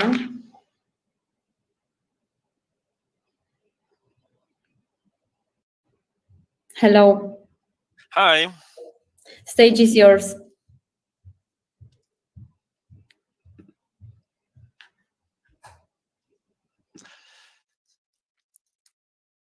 Nice to be here. I hope I'm well heard and heard. Can't wait to visit great city Warsaw again and meet my friends in the Estonian embassy. Hope it will happen soon. I'm from Ivy Technologies, a software platform startup in Estonia that is developing something to revolutionize the digitalization of the road infrastructure. Already today, we see a massive trend towards digital data. So each city or even country is being mapped over several times by different entities. And you know, there is an issue that this massive amount of millions of kilometers of data, there is no solution that can actually manage that. But there is now. In Ivy, we are combining our geospatial expertise with machine learning application that we provide as a service to our clients. Why we are different? Our AI platform combines single algorithms that are meant for single detail detection. So our platform includes a lot of these single algorithms. And every algorithm goes through a training process to get the bachelor's degree from our geospatial specialists, to get the master's degree from the industry specialist. And our clients are adding the last PhD degree to train our algorithms to be the best of the best. We have a perfect team. Our COO was previously a Google Street View project leader and is now head of our operations. Our sales and marketing teams are the reason why we have had a massive growth in the last 8 months. And our technology is being divided between civil engineering and system engineering top players in Estonia. Together with our platform, we also developed our hardware solution that we provide together as a service. And this kind of has had a massive effect to our marketing because our clients get to love our system through and therefore our platform. We use business to business only and provide software as a service, hardware included. And in our steady state, roughly our one client produces 300,000 ARR per year. We resell the same features or the same algorithm to country, so you can scale quite fastly. In the last 8 months, we are able to scale to 5 different countries that has given us 250K ARR. Is also in Poland, where we are very strongly present. We are currently raising 1.5 million to expand our reach in Poland, Nordic, and UK, where we have ongoing clients or negotiations open. So why don't you come join our crusade for mapping the future? Thank you. Thank you so much. Thanks a lot. Now I'm inviting Ravo. Hello, you're on mute.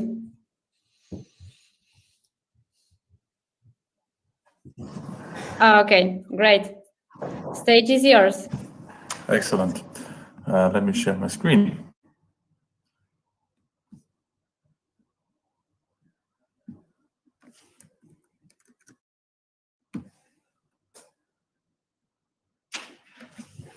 I hope you can see my screen. Eva, is that true? Yes, it's visible. Okay, great. So, big thank you for inviting us. And I'm here. It's my pleasure to be here to be talking about insurance and how we can transform the insurance industry with using AI technologies.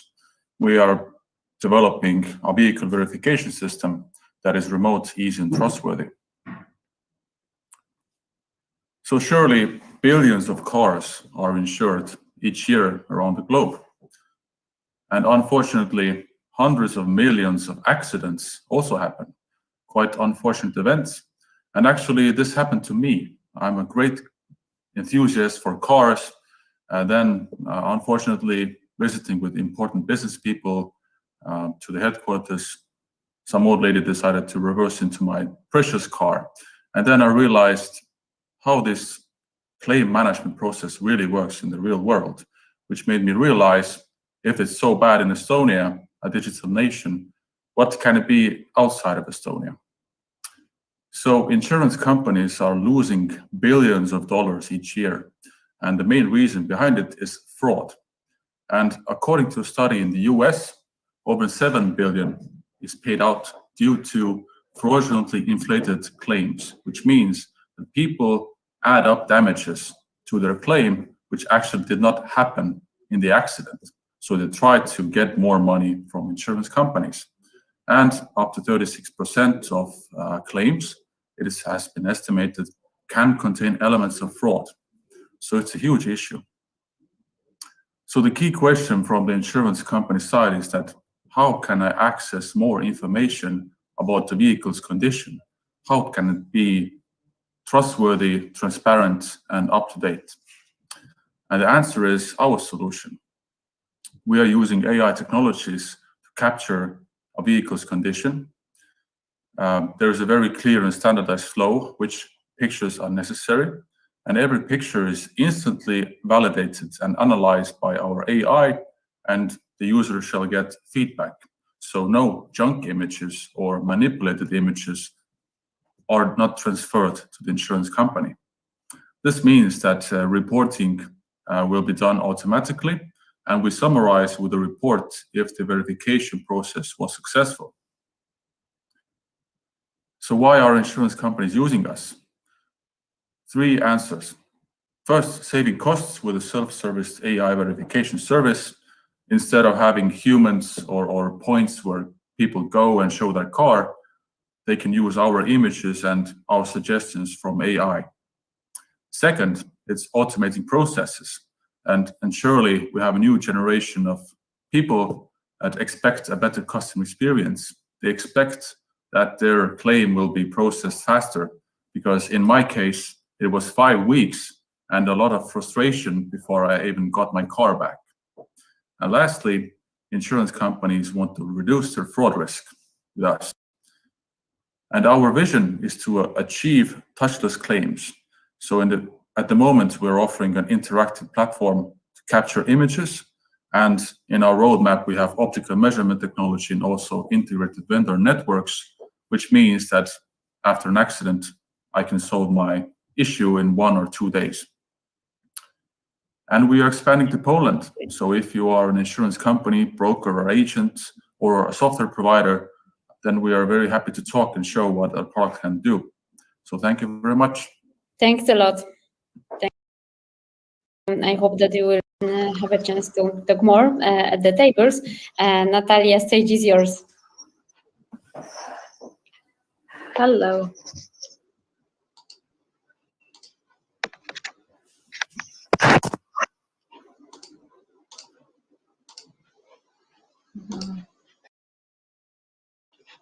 I hope you see my presentation.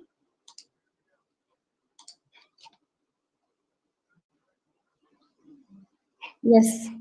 Yes. Okay, so hello everyone. My name is Natalia and I'm a co-founder of Vidrento. While I was working in a residential real estate and rental houses development company and talking with hundreds of rental apartments managers and investors, I realized that there's missing something very huge. And this something was simply technology. Smaller rental portfolio managers are using Excel and do a lot of work manually, while bigger players using different programs and still do 70% of their work in Excel.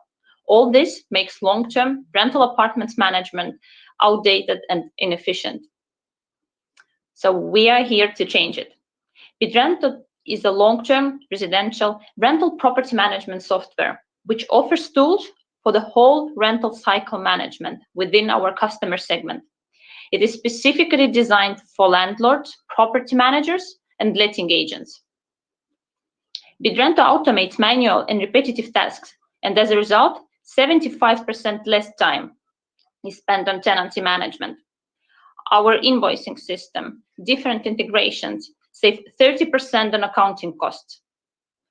And our tenant environment and tenant onboarding automation enable property managers to handle 4 times bigger rental portfolios. Our software is designed for medium and large rental portfolio management, and our pricing model is based on the subscription fee, which depends on the units managed in the software.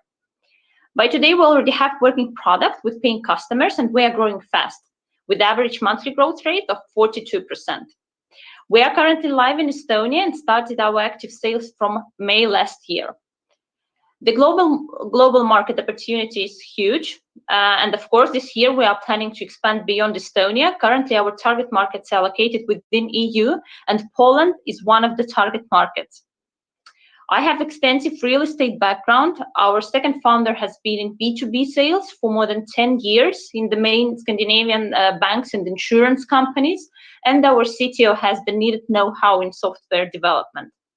So currently we are looking for partners and also potential customers within rental real estate market. So everyone who own or manage portfolios of rental apartments, please contact me. We'll be happy to talk. Also, if anyone knows someone among the landlords, property managers, or real estate agents, please share my contacts or just let me know. I will be happy to make a demo, and I promise that we will have a great solution for you. Thank you so much for your attention. My name is Natalia, and I'm a co-founder of Bidrento. Great, thanks a lot, Natalia. And now, the last but not least, startup from Estonia. Rasmus, please join us at the stage.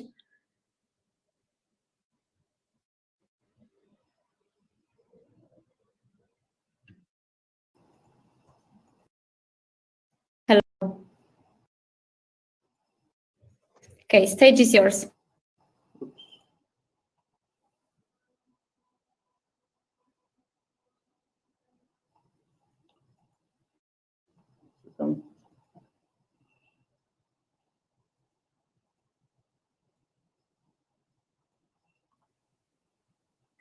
Yes, we can see your presentation.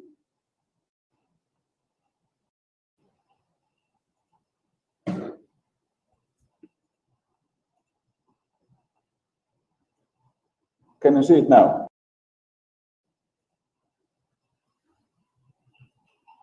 Yes.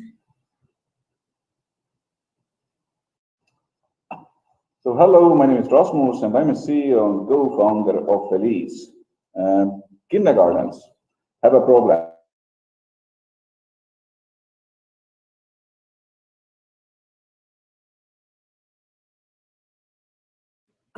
Rasmus, you are on mute. You muted yourself.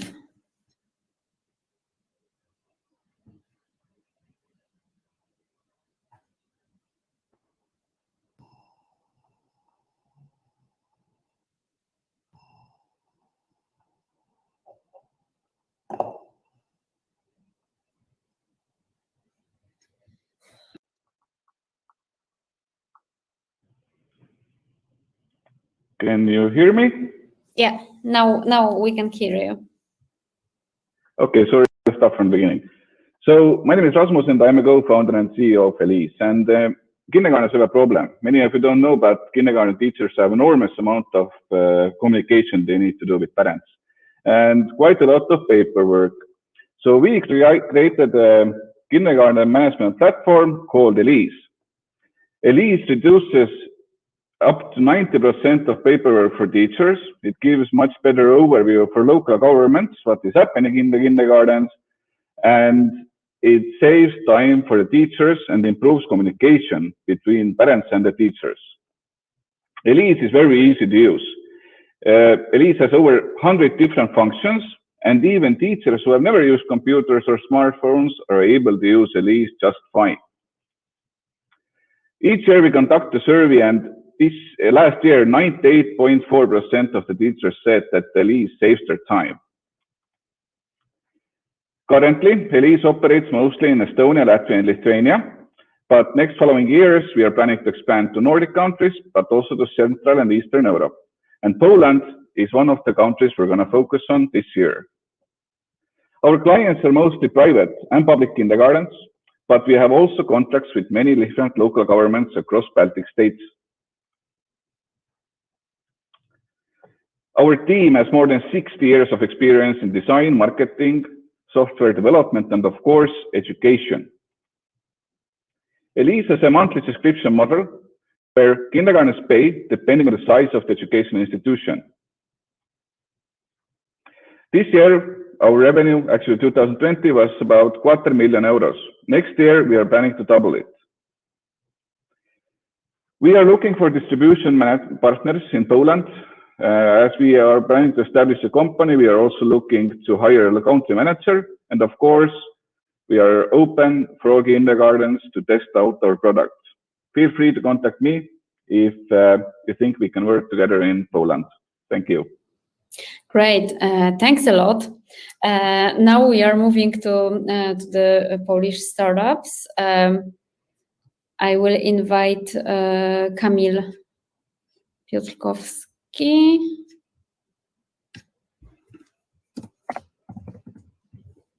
Okay, great.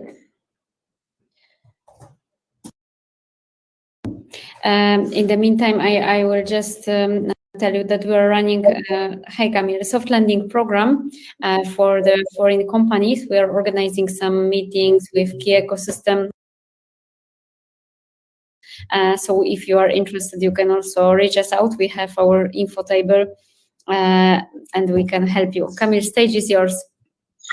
Hi, hello. My name is Kamil Piotrkowski and I am CEO and co-founder of startup Linkas. Our field of business is to provide and improve safety and health of the workers of the company. During the acceleration program with the Startup Spark, we were able to develop proof of concept of our system, which is AA-based measuring station and AA with neural networks, and the telehealth station that was developed during the acceleration with the Startup Spark. So during that, we as I said, developed the proof of concept and working prototype. We also make a test and establish the cooperation with the telehealth supplier that supplies the connection to the MD with the short SLA. And now our products are commercially available, so we can simply sell the hardware with the thermal camera or simple thermometer. We also have the subscription, so we are the seller of the telehealth supplier. We also have additional functionalities that we can put on our stand that, for example, measure or check the safety equipment. We can also sell the R&D results of our system. And simply about next steps of our project, as we are COVID-driven startup, we make future development of the Fever Wall 2.0, as we call it. This system was granted from National Research and Development Center of Poland. We will be turning our telehealth station into expert system that measures the other parameters of the person. On the other hand, we, after talks with our customers, we want to develop the workplace assistance, which will connect the spread infrastructure of the company, such as the gates, cameras, etc., to make it easy to manage to one web panel application. We're looking for a seed round for the workplace assistance as for now. And I guess I'm still within 3 minutes, so I want to thank you for your time. If you're interested in our product, please be invited to our table. I will happy to talk with you. And I guess that's all from me. Thanks a lot, Łukasz. Kamil, sorry, because I'm about to invite Łukasz from Warfit to the stage. So thank you so much, and see you at the table. Łukasz, stage is yours. Hi, I'm trying to show you a video. Let's see if it works. Yeah, it works. Okay. So at Warfit, we disrupt the fashion industry through 3D and augmented reality. We provide stunning online shopping experience, helping producers and retailers to increase sales and reduce returns. And at the end of the day, invest production and supply chains. I will try to synchronize with the video. So we are a group of serial entrepreneurs, each of us having 10 to 20 years of experience in software development, in 3D graphics, in visual effects and fashion industry. We already had successful exits, but also some failures. And our target markets are apparel and footwear, producers and retailers. One of their biggest issues is large amounts of returns, which is not sustainable and also expensive. The reason for that is mostly size mismatch and poor product visualization. And COVID highlighted these problems even more, since customers are moving towards e-commerce. So we help our clients to make a digital transformation by implementing 3D technologies and augmented reality into their processes. We have developed a SaaS platform allowing for modern 3D visualization on the web and in augmented reality with Size Advisor. We believe that machine learning-powered AR is the next interface and will bring a huge change for e-commerce, just like mobile has changed it a few years ago. So we believe that AR will be the next big thing, and it is just a matter of the next few years it will happen. The integration with our cloud platform is very easy. We provide an API and mobile SDK. Obviously, this process requires some changes on the client side, and this part is not so quick, especially for large companies. But the biggest ones have already understood that this is the future. For example, Hugo Boss, Calvin Klein, Tommy Hilfiger already design products in 3D and invest in this technology. And our business model is simple: subscription per product per month. So almost a year ago, we raised a pre-seed round. Thanks to Startup Spark Accelerator, we have worked on a pilot implementations for their partner Indigo, for which we have digitized the prototypes. This year, we are working on much larger POCs currently with well-known Polish local brands on the market, and we have started sales. We are ready to go international now. And this is our plan for this year, as well as to raise another international round this time. If you're interested for more information, feel free to visit our website, where we can test also our demo. Thanks. Thanks a lot, and see you at the table.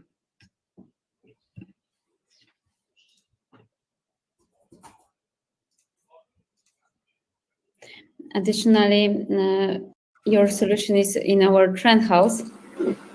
So for interested people. It is. Yeah. Okay, Prakar, stage is yours. Hello, everyone. So we are MicroX Labs. We are an infection monitoring company. So what we build is solutions for immune-compromised patients to monitor the infection risk at their home. So earlier we were building the solutions for oncology, but during the COVID, we wanted to expand our panel. Earlier we were doing cell counting, like white blood cells and platelets in blood. And during COVID, we added few more inflammation markers like CRP, procalcitonin, and LDH. These biomarkers tell about the severity of the patient, if the patient is in a mild category, moderate category, or a severe category. And the broader vision is that the results can be streamed real time to the physician, so that from the comfort of the point of care, the patient can be called back to the hospital, or they can be advised to stay at home and quarantine there itself. So during the Startup Spark, we did the proof of concept for these biomarkers for CRP, procalcitonin, and lactate. We built the necessary electronics and the sensors for optical detection. We also built a solution for cartridges using laser machining. This is a small working demonstration video. So user has to first do a finger prick. Then there is some sample preparation step in which you have to collect the blood and you have to put in a particular cartridge. So these cartridges are like equivalent to glucose cartridges. And then the cartridge has to be inserted into one instrument. This instrument will be made more smaller in the coming days. Then there is something called a sample preparation, which is like automation of the chemistry and on the blood using the different kind of reagents is done. Then optical measurement is done, and simultaneously some heating of the stuff is also done. In the coming days, we are revising on the assay part, on the chemistry part of it. The business aspect is that the product will be sold as a subscription model. So you can rent the instrument and the cartridges will be sold. And the rental model is that around 50 euros rental per month. And the cartridges will be sold at around 8 euros. So this is the business model. And finally, right now we are doing more validation with Professor Anna at Polish Academy of Sciences booths, and we'll be testing on some more COVID samples with Medical University in Łódź in Poland with Professor Eva. This is around July 2021. Right now we have applied for an NCBR grant for 1.5 million euros, and we are looking for investors for around 200,000 euros as a private financing. So that's all from our side. We would love to take in any questions, anything. Please feel free to contact us. Thank you. Thank you so much. Now it's time for Enter the Game. Mateusz, Jaros. We have Mateusz and one more for each startup, and then we are moving to networking. Okay, stage is yours. Can you hear me? Hello, can you hear me? We can hear you. Sorry, can you hear me? I can hear you. Yeah. Okay, sorry, I didn't hear back. Just a second.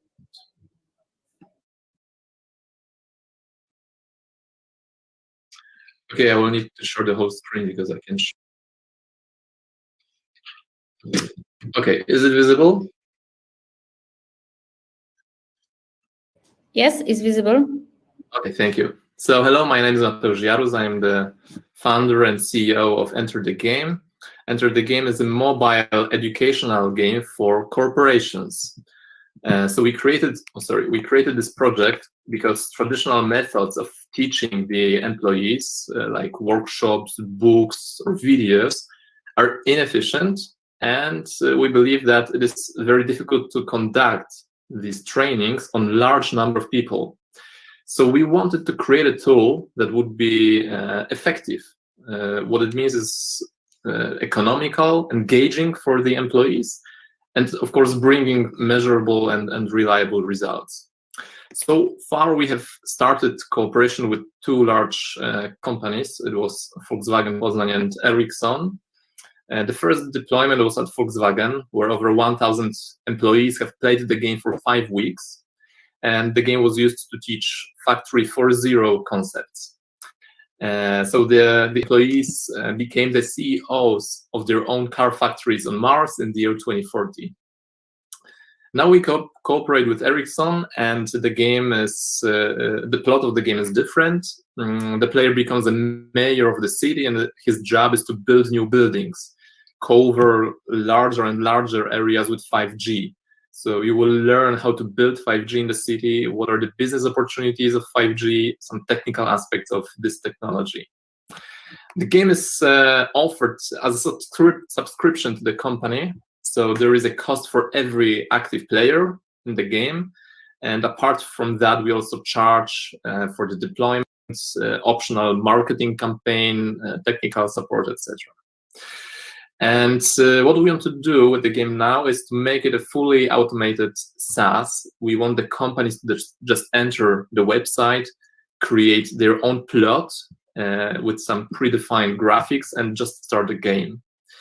Here you can see a few screenshots from the game. It is available on mobile devices on Android and iOS. And when deployed in the company, you may also download it on your private mobile phone.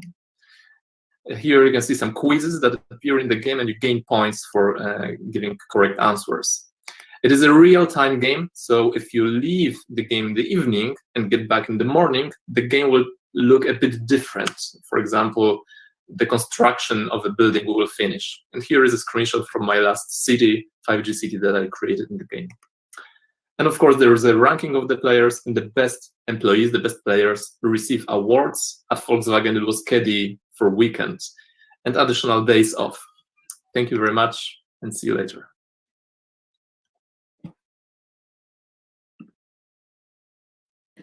Thanks a lot. Thanks, Mateusz. Okay. Last but not least, Bartłomiej Kwiatkowski, and then we are moving to the networking. Stage is yours. Thank you, Eva. Nice to meet you. Hello, I'm Bartek Kwiatkowski from Kanuk AI. Kanuk's goal is to increase revenue of online stores by offering their customers personalized product recommendations. We collect data about customers' behavior and use machine learning to create a shopping model for each store. Such model predicts the most interesting products for each user in the real time. We are a software as a service company, so our clients can apply our recommendations with easy integration, and they don't have to worry about the server, the databases, and so on. Our behavioral recommendations were verified in production environment with our partner Indigonace from Startup Spark program, and A/B tests that we conducted showed a double-digit increase of revenue. Also, we have visual recommendations that offer similar products, and they are used by another client, and this solution increased the customer retention. So they are not looking for this similar products in other stores. We are operating in two growing markets, the e-commerce and artificial intelligence. As I said before, we are a software as a service company, so we have one API, one set of tools for all of our clients, and our services are scalable and hosted in the cloud. The pricing is flexible, so clients pay for the number of recommendations they use, and it's easy for them to estimate the cost and calculate the return of investment. Now we are working on self-service platform where client will be able to try our recommendations for free. So instead of reading how our system works and so on, they will be able to try it by simple integration with Google Tag Manager. Then we will going to reach the market of Europe and the United States by the marketing campaign, and now we are looking for investor to boost our business. So thanks for your time. If you want to know more, see how it works on production, then reach me at the networking session or at the table. Have a nice day and visit kanuk.ai. Thank you. Thanks a lot, Bartek. That was the last presentation for today. So I would like to thank all of you for your active participation. And thank you to all our participants who are watching us. And now we will move to the networking. To all of you who are watching us on social media channels, just join us here on the platform, because you will have a chance to talk with each other. We also created a LinkedIn group. I will share the link at the chat. You can join and just stay in touch after this bridge. Just a few tips. When we will move to the tables, to the networking, on the bottom you will see you can switch on your camera and mic. So then you will be visible and you will be able to talk with people. To change the table, you need to double click to other table. And also on the left side, you will see the floors. On the first floor, you will find info tables, and on the second floor, you will find demo tables. So all the startups from today's pitch session and even more will be there. So enjoy the networking. Thank you for your participation and see you at the tables.